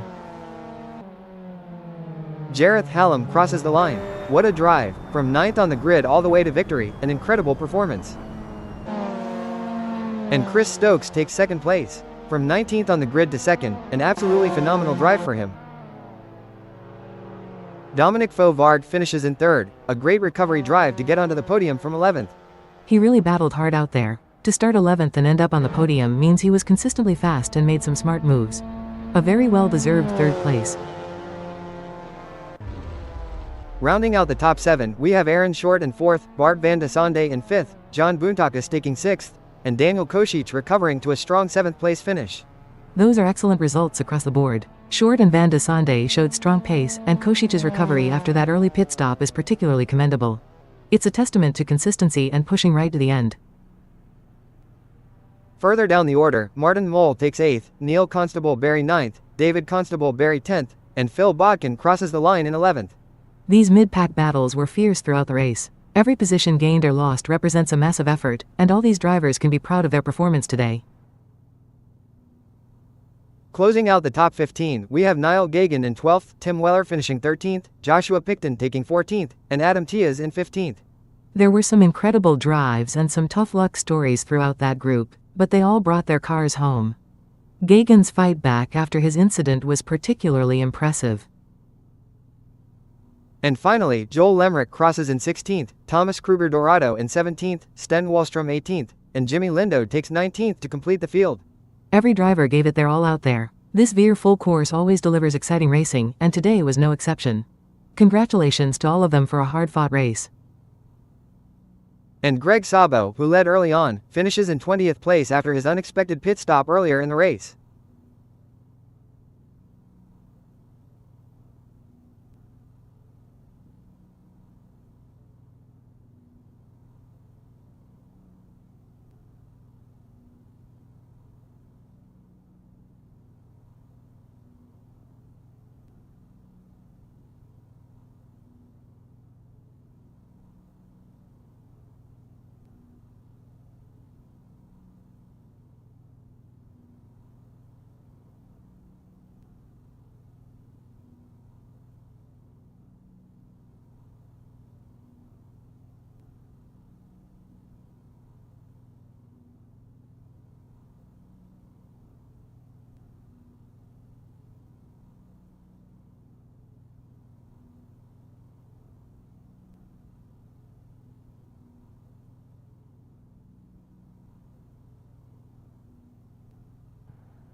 Only 8.5 minutes left in practice, and Aaron Short is still without a time lap.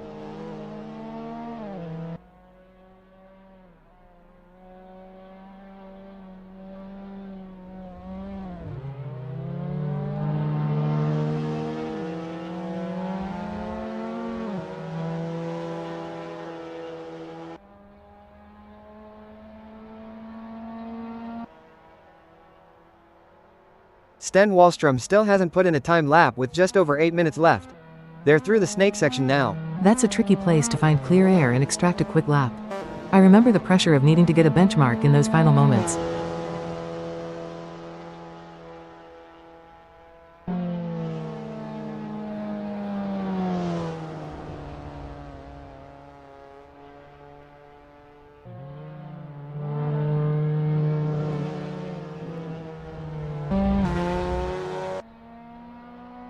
Seven and a half minutes to go, and Aaron Short is still searching for a time lap.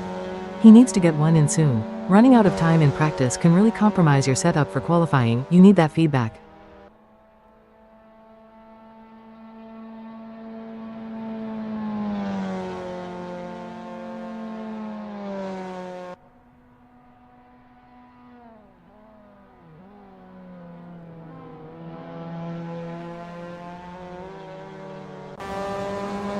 Less than 7 minutes now, and Adam Tiaz is another driver yet to log a time.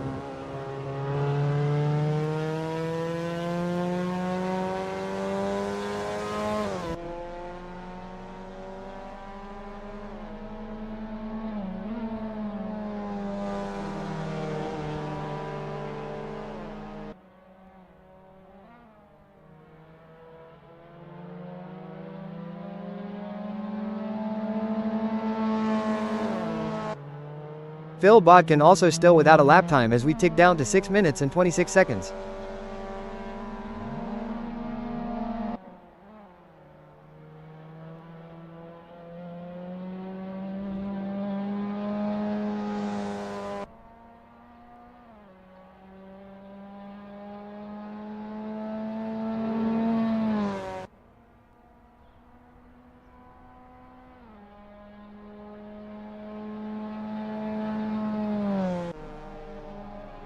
Now it's Joshua Picton still without a lap time as we approach the 5-minute mark.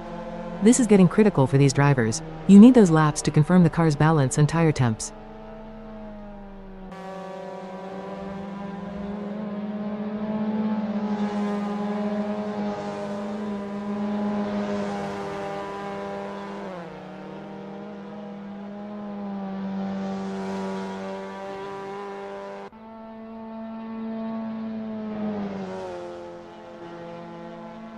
Sten Wallstrom is still out there, yet to set a time, just over 5 minutes remaining. They might be running a heavier fuel load or testing something specific, but it's a bold strategy to leave it this late.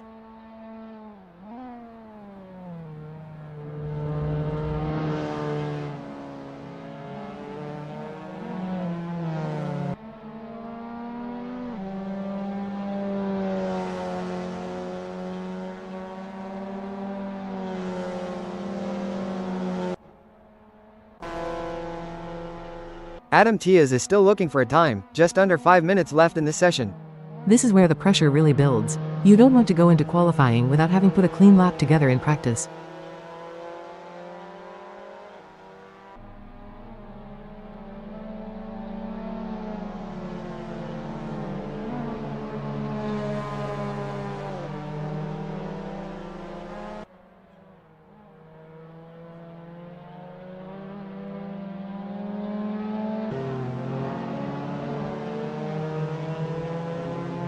Aaron Short finally logs a time, a 2:08.523, straight to P1. He's in the horseshoe, just over 4 minutes left. That's a solid benchmark to put down, especially when you've been waiting. Getting that first clean run through corners like the horseshoe is crucial for confidence.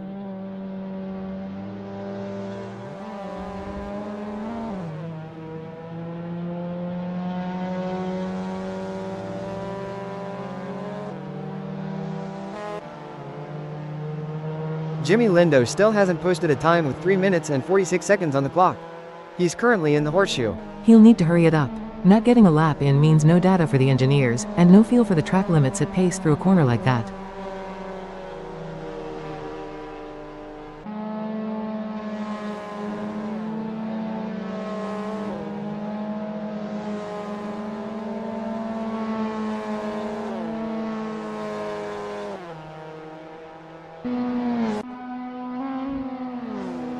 Adam Tiaz is on the back straight, still searching for a timed lap with just over 3 minutes left.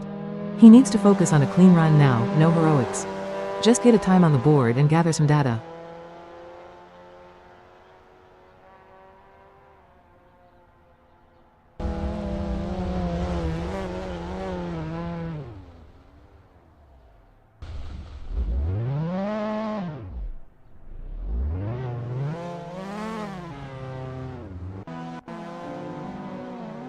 Tim Weller is yet another driver still without a lap time as we dip under 2 minutes and 45 seconds.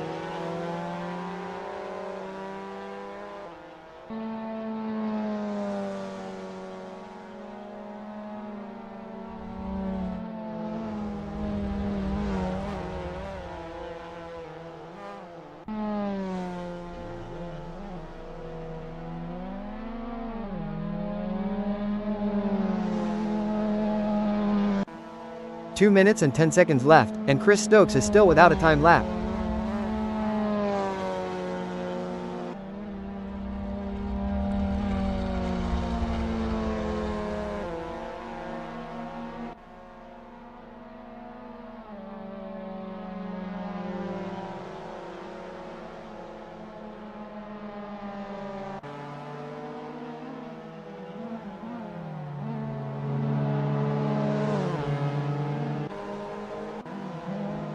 Daniel Kochish needs to find some pace quickly, just 1 minute and 38 seconds left and no lap time.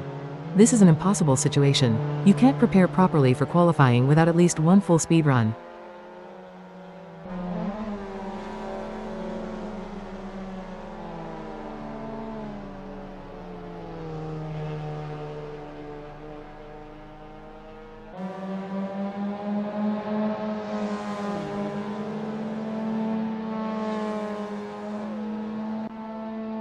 Jareth Hallam has a 2:08.646, good enough for P5, with just over a minute remaining.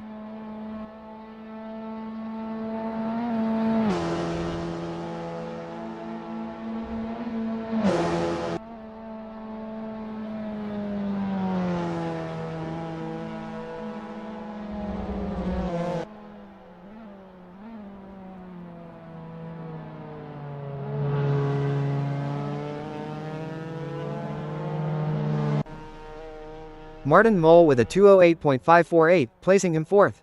He's in the NASCAR bend, and time is almost up.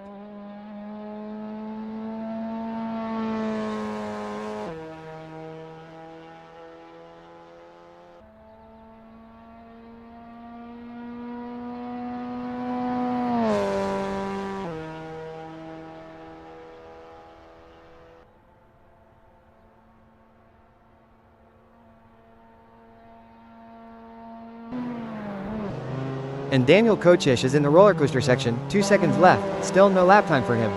He won't get one in.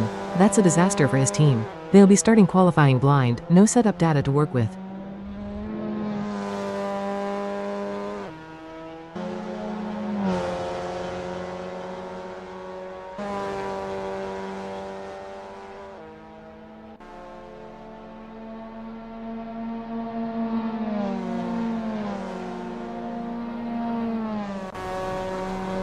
Bart van de Sande logs a 2:08.632, that puts him into 5th, with only 29 seconds remaining.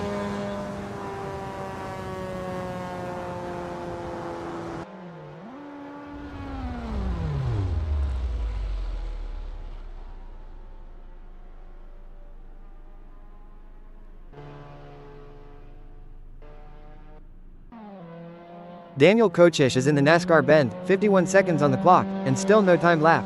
He's really pushing it close. That's a crucial section to feel the car, and he's running out of opportunity.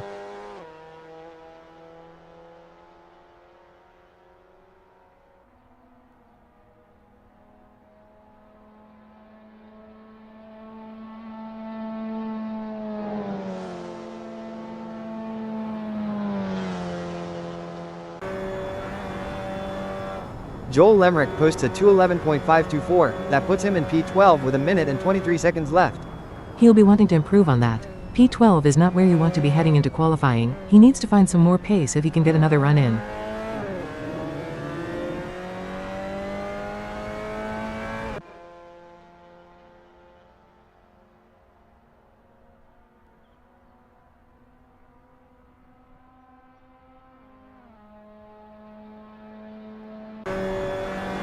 Phil Botkin with a 2:10.365, slotting into 9th with less than 2 minutes remaining.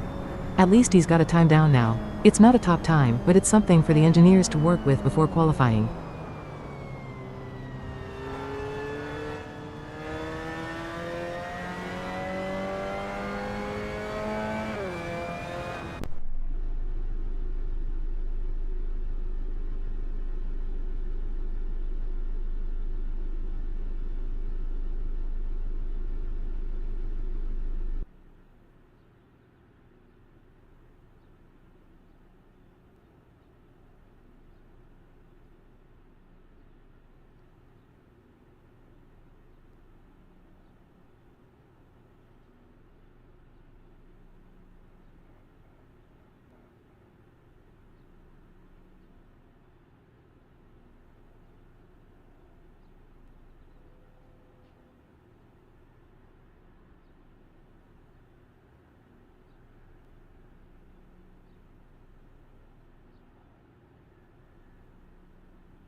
Welcome race fans, we're live at Virginia International Raceway full course, and qualifying is just moments away. Drivers are heading out now to find some clear track. Kochish will be looking to get a banker's lap in quickly.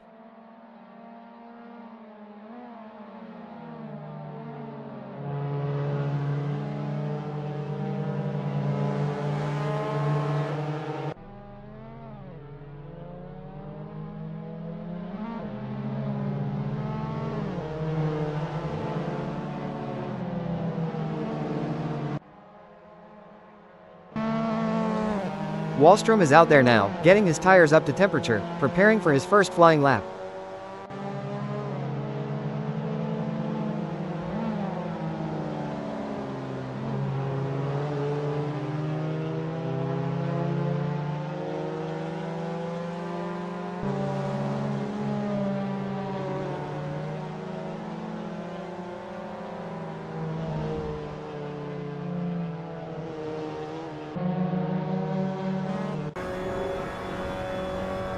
Thomas Kruger Dorado is on track, still waiting to put a time on the board with less than 5 minutes remaining. This is where the pressure really builds. You've got to find that balance between pushing hard and not making a mistake on your first flyer.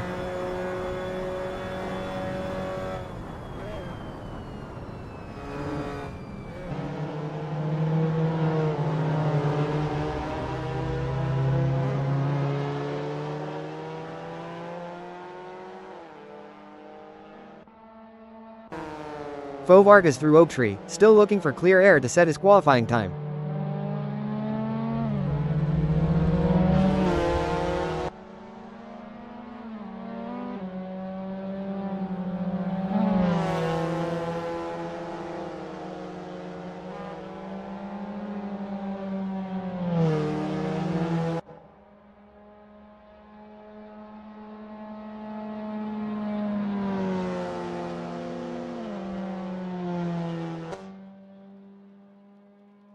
Tim Weller is making his way down the back straight, no lap time yet and just over 3.5 minutes left.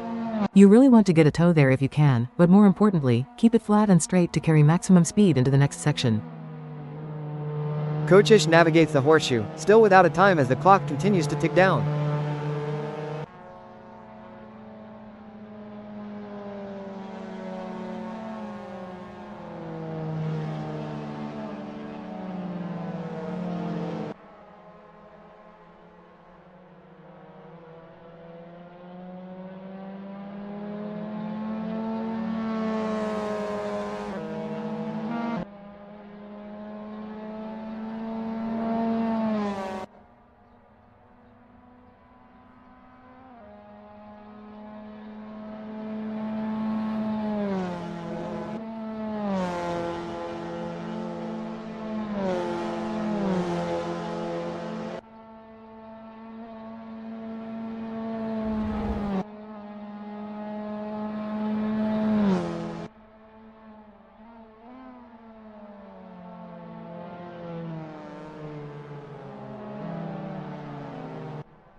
Daniel Kochish lays down the first truly quick lap of the session, a 2:09.155, immediately jumping to provisional pole. That's a strong marker. When you put a time like that in, it really puts the pressure on everyone else to find that extra tenth or two. Aaron Short is pushing hard, trying to get a lap in before the flag drops. Time is running out. This is where experience pays off. You need to focus on nailing every apex, every breaking point, with no margin for error.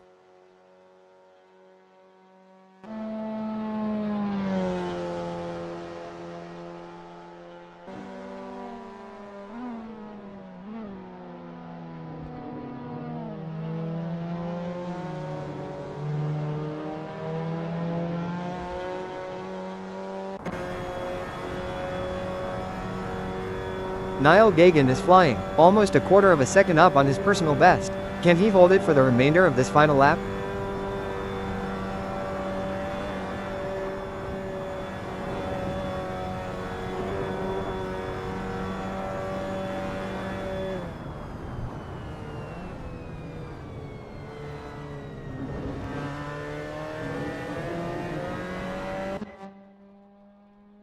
Daniel Kochish is on the back straight, finding some pace and running 0.17 seconds quicker than his best lap, but the clock is virtually at zero.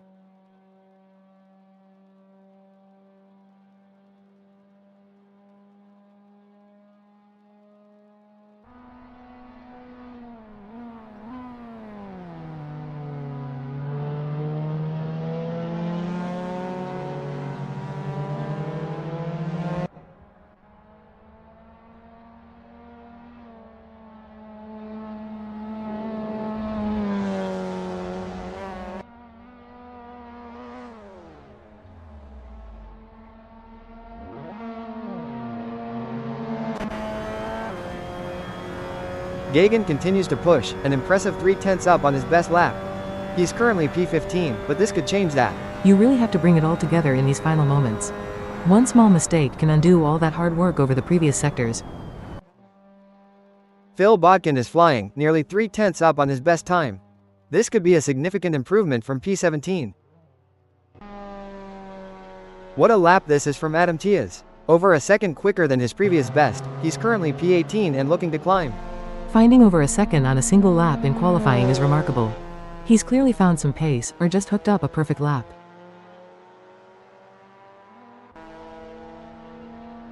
Joel Lemrick is out on track, but this lap is currently half a second slower than his best 2:08.958, putting him P10.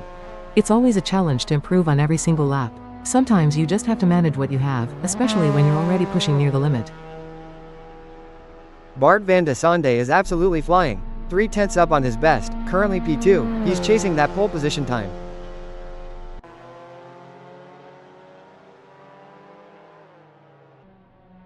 Aaron Short is pushing hard, over 3/10 up on his impressive 2:08.101, currently holding P2.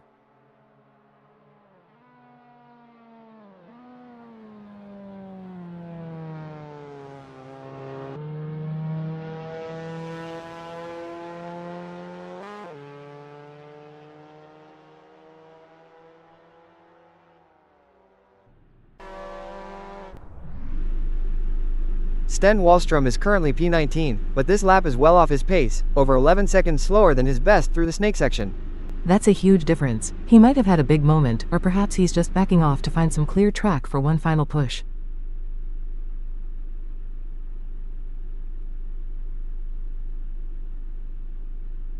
The lights are on, the tension is palpable here at Veer Full Course, the grid is set, and we are just moments away from the green flag.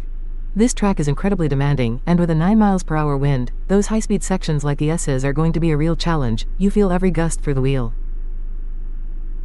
Keep an eye on Chris Stokes in the number 3 Mazda, hailing from England, starting third on the grid and a strong contender in the Pro-Am class today.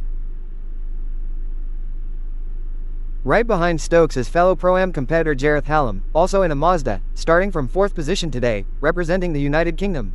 Having two Pro-Am drivers starting so close together in the same machinery really sets up a fantastic internal battle. They'll know each other's pace well, and that can sometimes be more intense than fighting the overall leaders. Further back in 6th, we have Greg Sabo from Italy, piloting the Mazda MX5 Cup car, looking to make an impact in the AM class today. And Jimmy Lindo starts from 7th, another AM class driver in a Mazda, hoping for a clean race to move up through the field. Next up, it's Tim Weller in the Mazda, another United Kingdom driver starting from 8th position, also in the AM class.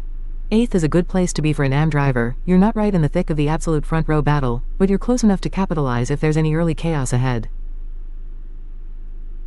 Thomas Kruger Dorado from the United Kingdom starts from 9th in his Mazda MX5 Cup car, a Pro-Am class contender in this race. He's got some ground to make up on his Pro-Am rivals, but the MX5 Cup cars are so balanced, if he can find a rhythm early, he could really carve his way through the AM traffic. Moving back to 11th, we find Joshua Picton from Italy, in the Mazda MX5 Cup car, an M-class driver hoping for a strong run. He's a little further back, so a good start will be critical. You want to avoid getting swallowed up in the midfield when the lights go out. Dominic Faux-Varg, another Pro-Am driver from the United Kingdom, starts from 12th position in his Mazda. From Hungary, Daniel Kosic is on the grid in position 13, driving a Mazda in the AM class. 13th is right in the heart of the midfield, so he'll need to be very precise in the opening laps to avoid any unnecessary contact. And Neil Constable-Barry, from the United Kingdom, starts from 14th in his Mazda MX5 Cup car, another AM-class driver. Right behind Neil, we have David Constable-Barry, from England, in 15th position, a Pro-Am class driver in a Mazda. Interesting to see two drivers with the same last name so close together. Makes you wonder if there's a family rivalry brewing out there. Always adds an extra layer of competition. Down in 17th, it's Niall Gagan from Ireland, in a Mazda, competing in the AM class. Next up, Phil Bodkin from England, starts from 18th in his Mazda, another M-class driver looking to climb the order. He's got a lot of cars ahead, but sometimes starting further back can give you a clearer view of the action and allow you to pick your way through methodically. And the lights are out. We are green at Veer full course and the cars surge forward.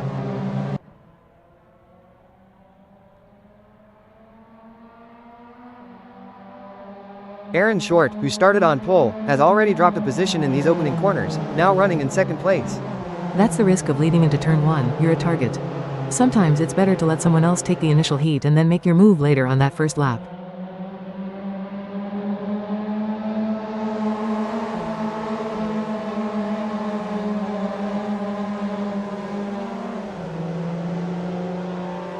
Meanwhile, Joel Lemrick has lost 2 positions from his 10th place starting spot, now down to 12th on this opening lap.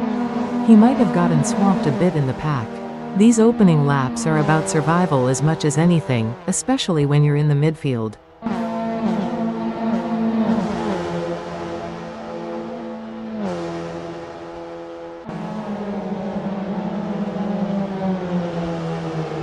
Good move for Niall Gagan, who's picked up a spot, now running 16th after starting 17th.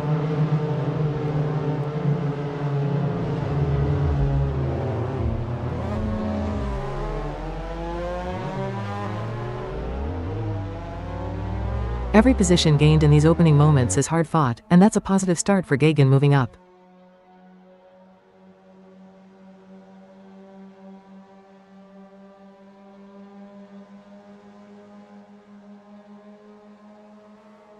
Tim Weller has fallen back significantly, losing 4 places from his 8th place start, now down to 12th.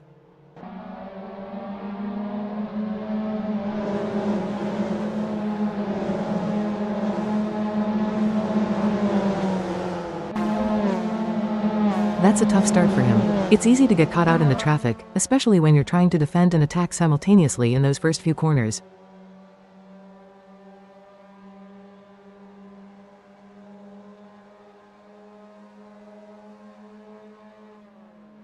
Our attention is now on Martin Mole, who has found himself in 3rd position, just 0.3 of a second behind Chris Stokes, who currently holds 2nd place. Huge changes on track. Martin Mole has climbed all the way to 2nd position, while Chris Stokes has dropped back to 6th, now 2.7 seconds behind Mole.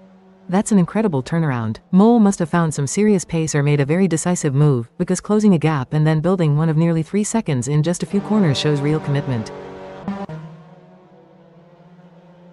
David Constable Barry is currently running 10th on lap 1, pushing hard with a 2:20.560 last lap, just 0.3 back from Joshua Picton ahead in 9th as we near the 9-minute mark.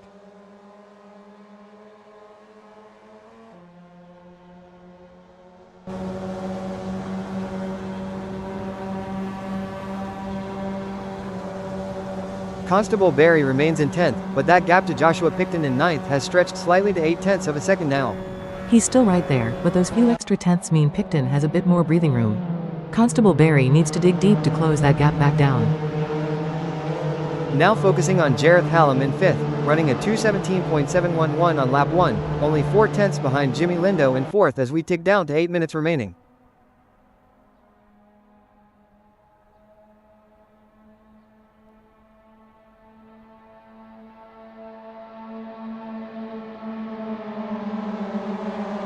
Jareth Hallam is still in 5th, but he's really closing in on Jimmy Lindo.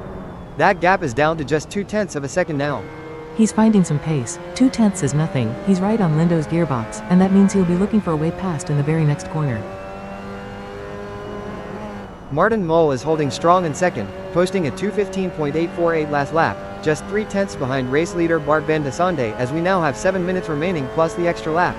This is exactly where you want to be as a challenger. Close enough to pressure the leader, but not so close that you're picking up all their dirty air. He's setting himself up for a move.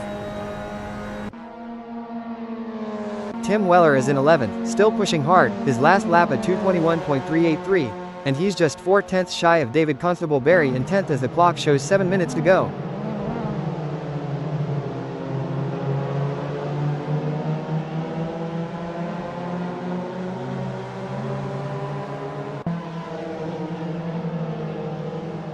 Tim Weller is making a charge. That gap to David Constable Barry in 10th has shrunk to just 0.2 of a second. 0.2 is practically nothing at this speed. Weller is right on his bumper now, he'll be feeling the pressure, and Tim will be looking for any opportunity in the upcoming corners. This is where you have to be absolutely precise. Martin Mole is absolutely flying, setting a new best lap of 2:08.896, and he's now just a tenth of a second behind race leader Bart van de Sande, with 6 minutes left.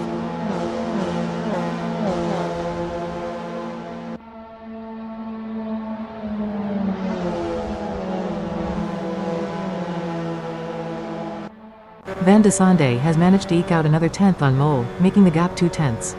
That shows he's responding to the pressure and pushing just as hard. Tim Weller has just set his best lap of the race, a 2:10.768, and he's now just a tenth of a second behind David Constable Barry in 10th.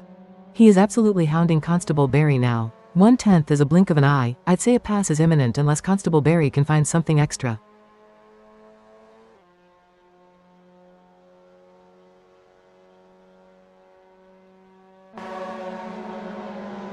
Now to Dominic Fauvargue in 7th, setting a personal best lap of 2:08.340, just a tenth of a second behind Thomas Kruger Dorado in 6th, with 5 minutes plus a lap to go. Another incredibly tight battle unfolding here. Fauvargue is clearly on a mission, and a tenth of a second means he's practically glued to the gearbox of Kruger Dorado. We could see an overtake very, very soon.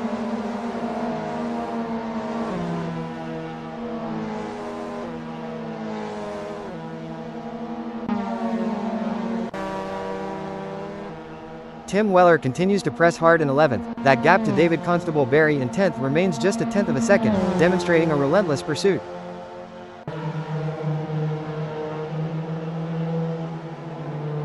And there it is, Tim Weller has successfully made the move, now up into 10th position, with David Constable Barry now 0.2 seconds behind him.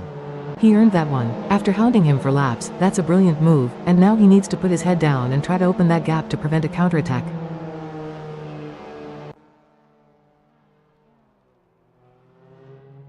What an incredible display of close-quarters racing we're witnessing here at Veer. The intensity hasn't dropped for a second since the lights went out. It's relentless out there, you're constantly pushing, looking for that smallest advantage. I remember races where every corner felt like a qualifying lap, and it seems these drivers are in that zone. We've seen so many battles for tenths of a second, not just at the front but right through the midfield. It's a testament to the skill level across the entire grid. That's what makes these spec series so fantastic. Everyone's in similar machinery, so it really comes down to driver talent and racecraft. And the wind, it's subtle, but you're constantly adjusting your line, especially through the quick kinks. With just a few minutes left on the clock, plus that extra lap, every decision, every lunge, and every defense is magnified. One mistake could be the end of a good run. Absolutely, the mental fatigue starts to set in. That's when you really have to trust your instincts and rely on your training to keep the car on the edge without overdriving it. Aaron Short has found serious pace on lap 3, a new best of 2:08.961, and he's now just 2 tenths behind Jimmy Lindo for 3rd position.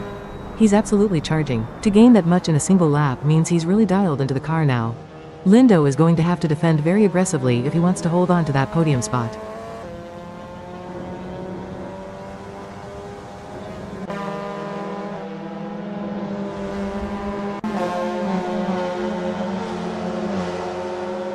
That gap to Jimmy Lindo has just grown slightly, Aaron Short now 4 tenths of a second behind him. Lindo must have responded, perhaps put in a strong sector to negate Short's charge. It's a constant chess match out there, reacting to your opponent's every move. Down in 17th, Neil Constable Barry is posting consistent laps, a 2:13.539 his last, currently 0.6 seconds behind Adam Tiaz in 16th.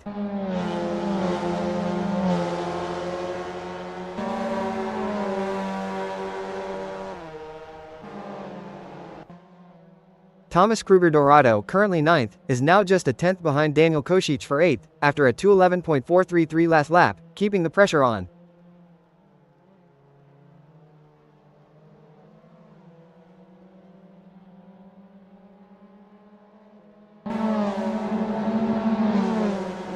Thomas Kruger Dorado has dropped back a bit from Daniel Kosic. That gap is now 5 tenths of a second to 8th. He might have made a small mistake, or perhaps Kosic just put in a perfect defensive line. Those tenths can vanish as quickly as they appear around Veer. Aaron Short, now in 6th, has set his new best lap of 2:08.825 and is just 2 tenths behind Dominic Fauvargue in 5th.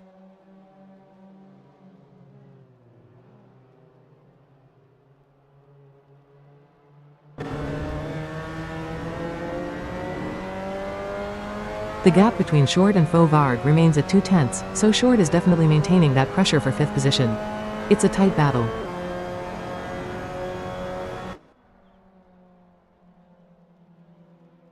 This race truly has delivered non-stop action, Hal, from the very first lap.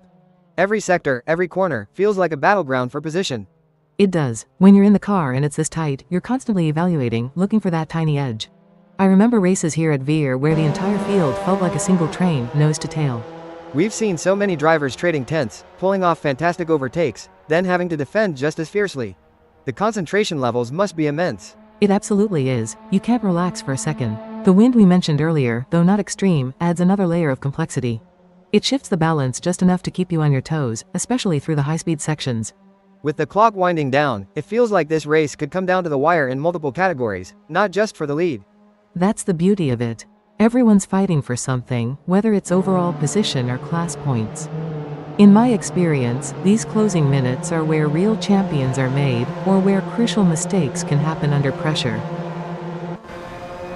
Dominic Fauvargue in 5th is pushing hard, a 2:08.622 last lap, and he's now just a single tenth behind Jareth Hallam for 4th place.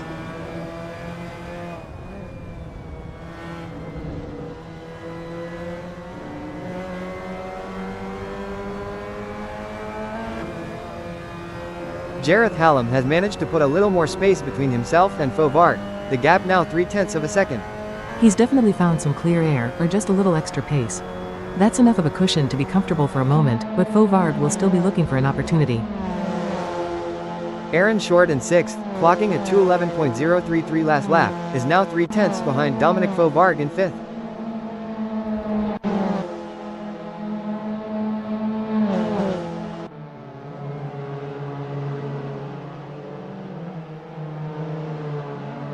The gap holds at 0.3 between Short and Fauvargue. Short is matching pace, but isn't quite able to close that final distance for a pass. Dominic Fauvargue holds 5th, with a 2:08.622 last lap, maintaining a 0.2 advantage over Aaron Short in 6th.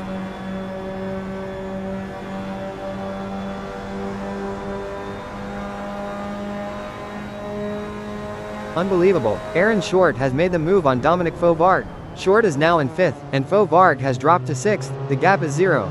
They're absolutely neck and neck. That was a fantastic move by Short, or perhaps a slight error from Fauvargue. When the gap is 0 like that, it means they're practically touching, sometimes still side by side. That takes incredible bravery and precision.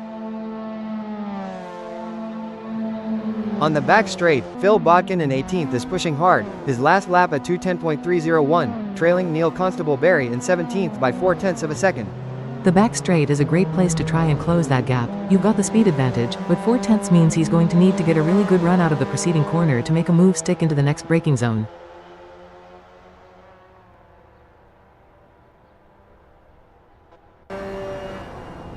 Jimmy Lindo, now in 3rd, has just set his fastest lap of the race, a 2:07.840, and he's only 0.3 behind Martin Mull in 2nd. Lindo is absolutely flying. He's clearly found another gear and is now putting serious pressure on Mull for that 2nd spot. This could get very exciting at the front.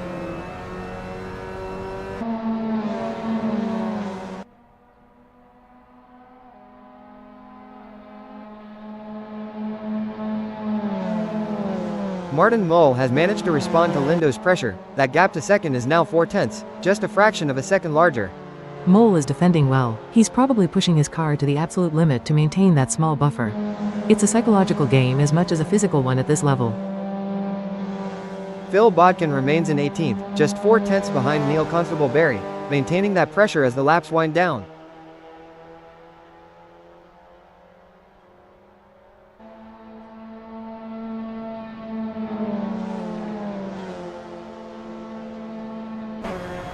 Bodkin has closed the gap to Constable-Berry to 0.2. He's right there now, waiting for any slight error or opportunity to dive past. Martin Mull, in 2nd, has just put in his best lap, a 2:08.039, but Jimmy Lindo is right there. The gap is 0 seconds behind him. Incredible. Jimmy Lindo has passed Martin Mull. Lindo is now in 2nd, with Mull just a 10th behind in 3rd. That was an audacious move. Bart van de Sande is just 20 seconds from the checkered flag, commanding the lead with a 1.3 second cushion over Jimmy Lindo.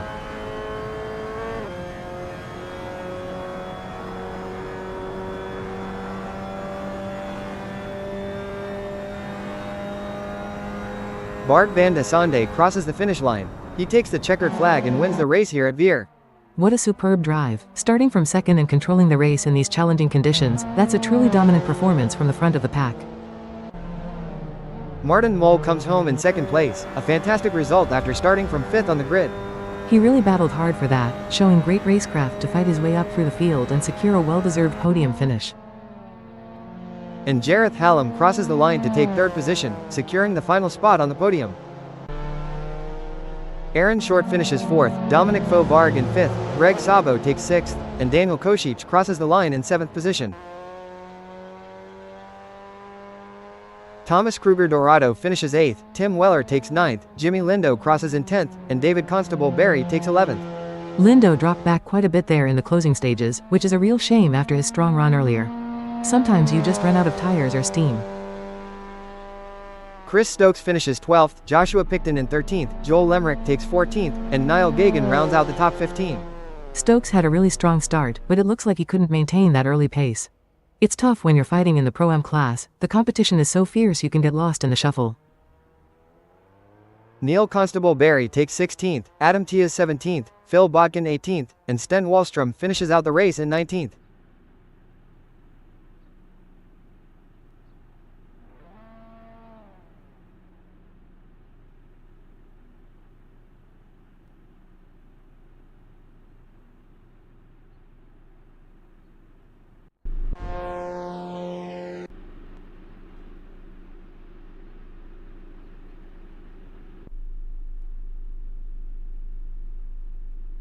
The tension is palpable here at Veer Full Course, as we await the green flag.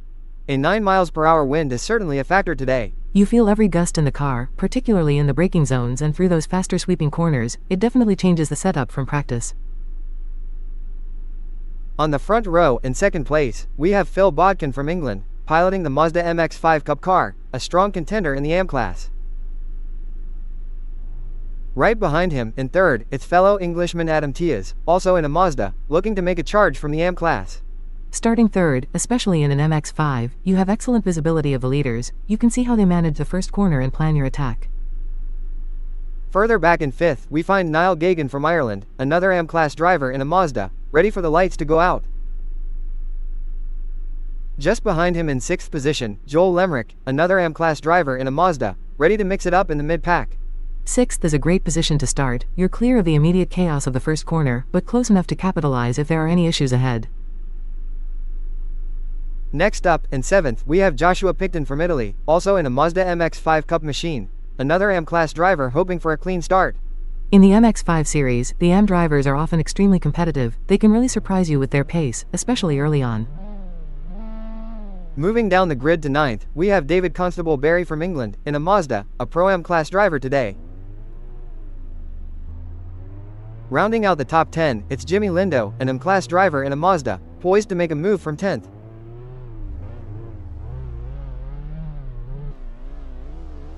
Starting just outside the top 10, in P11, we have Tim Weller from the United Kingdom, another AM class driver in a Mazda. From 11th, you're looking for clean air and to latch onto the lead group, especially in the early laps when everyone is still bunched up. In P12, we find Thomas Kruger Dorado from the United Kingdom, a Pro-Am class driver in a Mazda. In Pro-Am, you're always trying to balance pure pace with preserving the car, especially in a series where the racing is so close. Next up, in 13th, Daniel Kosic from Hungary, an AM class driver in a Mazda, hoping for a strong race. And in P14, Greg Sabo from Italy, another AM class driver in a Mazda, making up the middle of the pack. 15th position sees Dominic Faux-Varg from the United Kingdom, a Pro-Am class driver in his Mazda. In the MX5s, it doesn't matter where you start, you know you're going to have battles, even back here in P15. And completing our grid overview, in P16, we have Aaron Short, a Pro-Am class driver also in a Mazda. Rounding out the field in P17, Jareth Hallam from the United Kingdom, a Pro-Am class driver in a Mazda MX5 Cup car. Wait, I missed one. Martin Mol from the Netherlands starts in P18 in a Mazda, and he is a Pro class driver. P18 for a pro driver is a real challenge. They'll be looking to gain as many places as possible in the opening laps, but it's going to be tough. And the lights are out. We are green at Veer Full Course.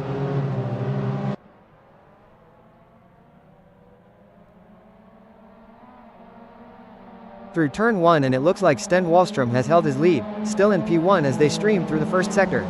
Holding the lead from pole is crucial. It means they avoided any of the immediate jostling and can now focus on setting their own pace.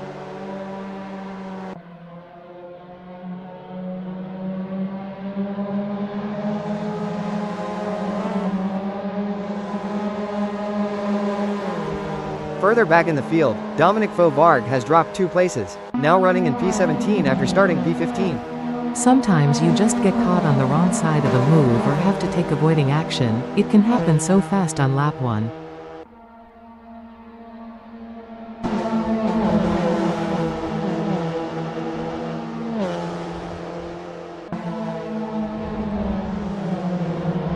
A significant drop for Joel Lemrick, who started P6 and is now down to P11 on the opening lap.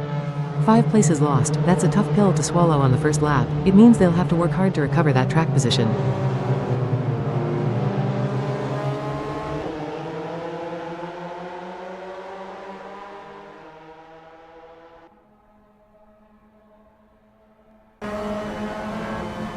And confirming that earlier observation, Joel Lemrick has indeed fallen from 6th all the way back to 11th as they continue this opening lap.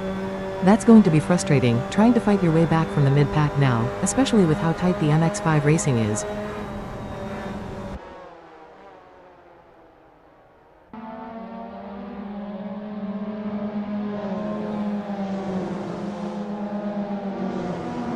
Aaron Short seems to have maintained position, holding steady in P16 as the field settles after the initial rush. Sometimes holding station on lap 1 is a win in itself. You're not losing ground and can start to build your race from there. We're looking at Daniel Kosich now, who has gained 2 places from his starting P13, now running in 11th. But look at Martin Lowell ahead of him in P10. From 18th to 10th, that's an incredible start for the pro driver, and there's only 2 tenths separating them.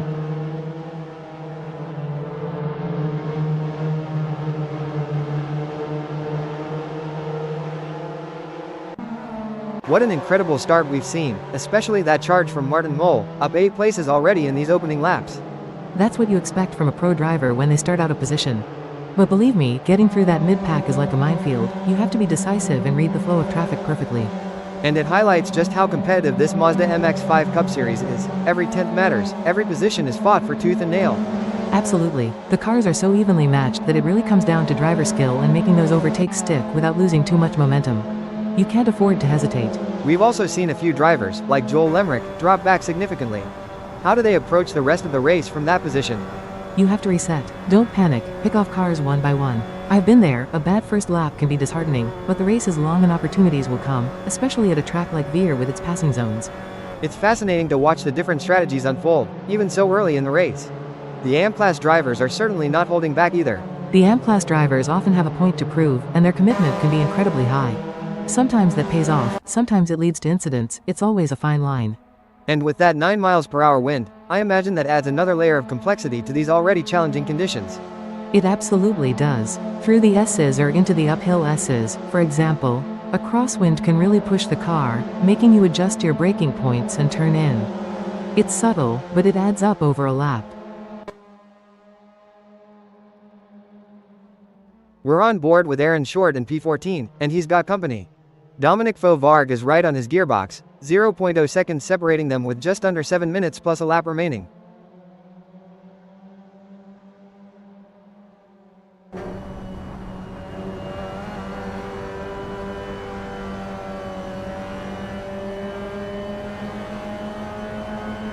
Well, Dominic Fauvargue has made that move stick. He's not only passed Short, but also another car, now up to P13 with a 4 tenths lead. Incredible progress in such a short space of time. On board now with Thomas Kruger Dorado, running P11 on lap 2. He's got Bart van de Sonde just 2 tenths ahead of him in P10, with 7 minutes and a lap to go. 2 tenths is nothing in these cars. That's a prime slipstream opportunity coming out of a corner, or a chance to set up a pass into the next braking zone. Thomas Kruger Dorado has made the pass. He's up into P10, but Bart van de Sonde is glued to his rear bumper. Absolutely no gap between them. That's the definition of a switchback opportunity, or being right in the dirty air. You make the pass, but the car you just overtook is still right there, pushing you for every inch. Now with Bart van de Sonde, who is currently in P10 after that swap with Dorado. He's got a 1-second gap to Greg Sabo ahead in P9.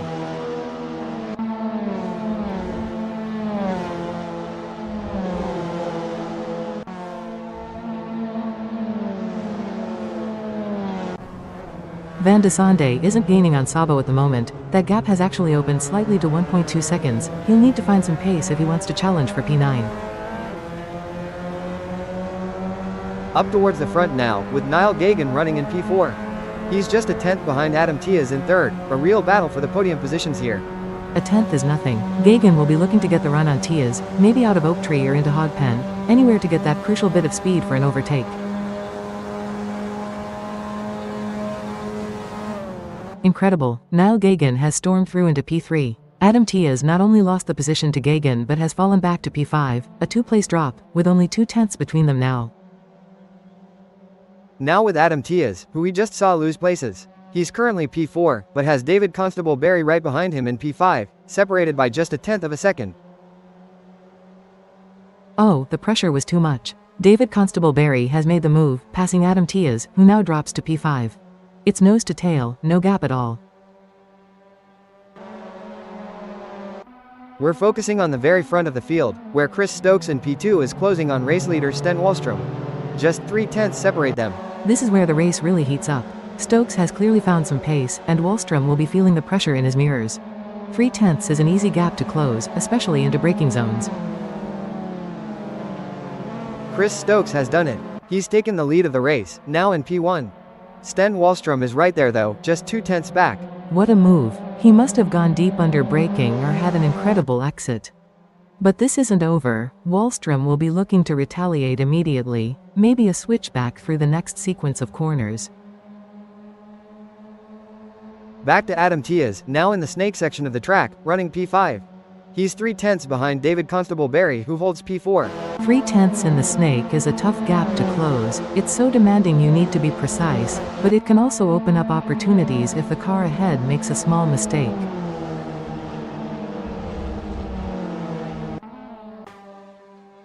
Tim Weller is in P12, just 2/10 off Dominic Fauvargue in P11. Another close battle in the midfield as we tick down to 4 minutes plus a lap.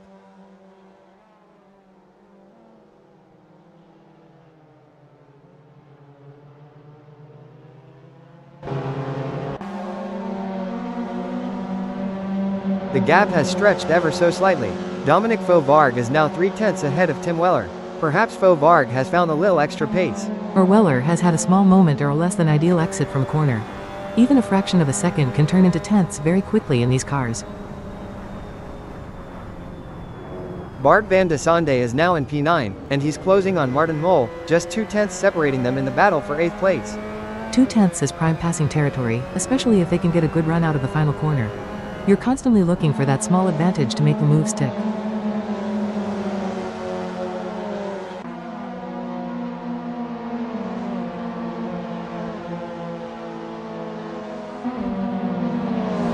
Daniel Kosich in P14, just 2/10 behind Tim Weller in P13. This is another tight battle brewing in the midfield.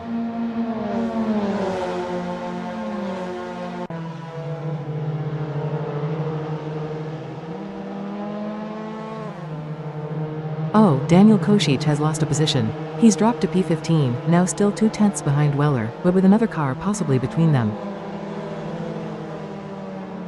And Daniel Kosich has regained one of those lost positions, back into P14. Still 2/10 off Tim Weller, who is now 2 places ahead in P12. This shows how fluid the mid-pack is right now.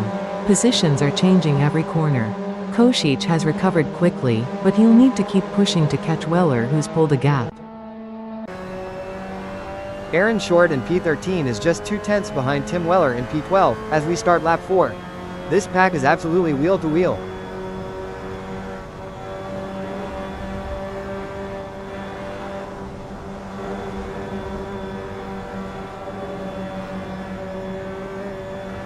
No change here, Aaron Short remains in P13, still 2/10 off Tim Weller in P12. They are locked in this battle. This kind of sustained pressure can be exhausting. You're constantly having to defend and attack, weighing up the risk versus reward on every corner. Daniel Kosich in P14 now has a 4/10 buffer to Greg Sabo behind him in P15, a bit of breathing room for Kosich.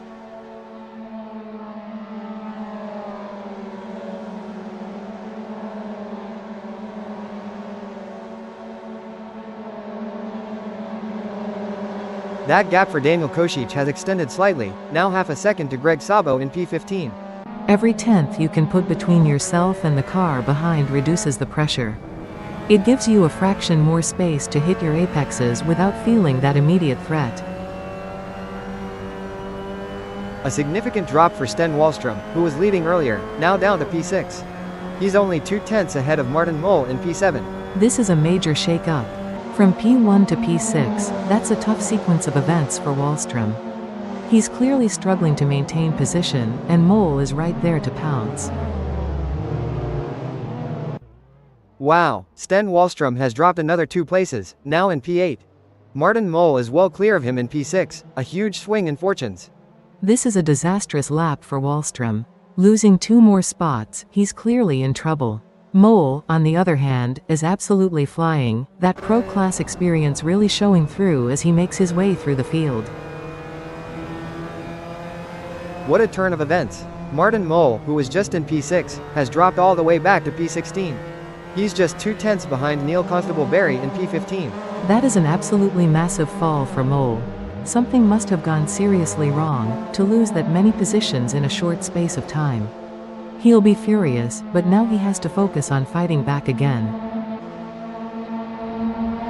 Tim Weller has gained a spot, now running P11, with Greg Sabo just 2/10 behind in P12. Another tight battle shaping up here. P11 is still a good position to be, you're on the cusp of the top 10. Keeping Sabo behind will be key, he'll be looking to capitalize on any small error.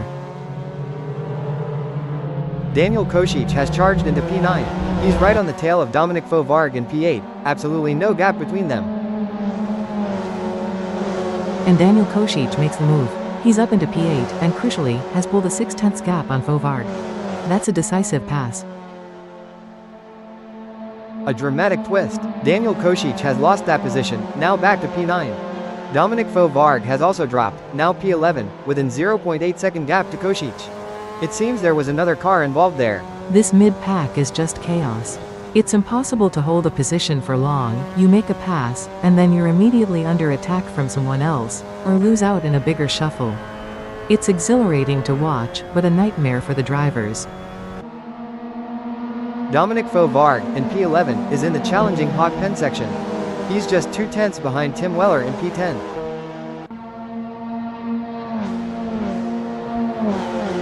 Fovarg has jumped a spot. He's into P10, but immediately on the tail of Tim Weller, who is now in P9, no gap between them at all.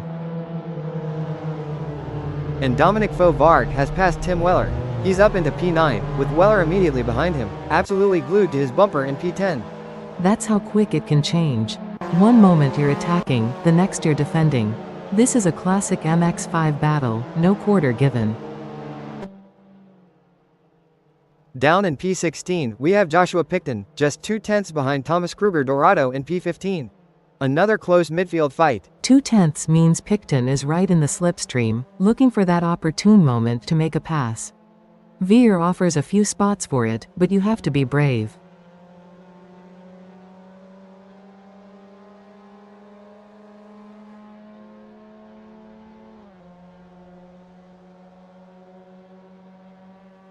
The gap has opened a little here. Joshua Picton is now 6/10 behind Thomas Kruger Dorado, who's still in P15.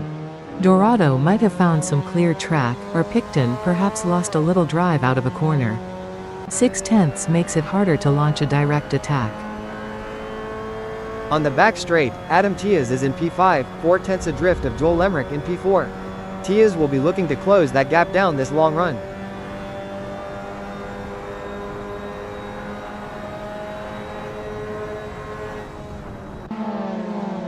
Tim Weller, in P10, is 4/10 behind Dominic Fovarg in P9.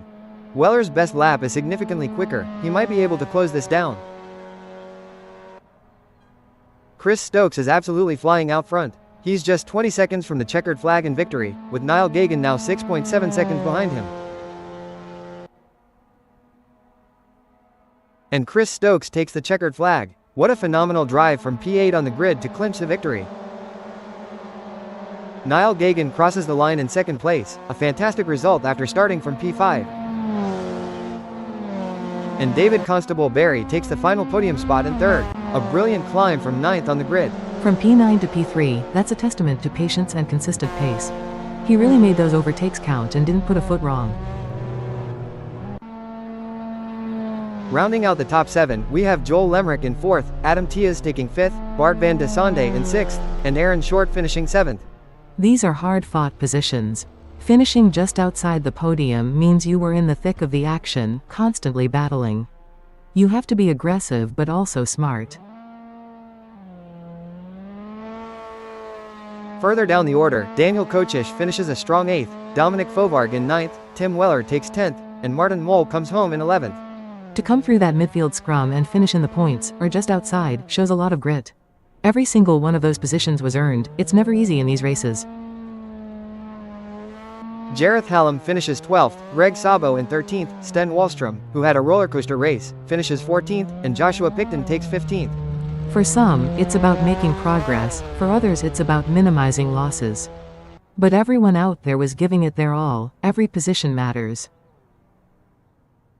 And completing our race results, Phil Bodkin in 16th, Thomas Kruger Dorado in 17th, and Neil Constable Berry bringing up the rear in 18th.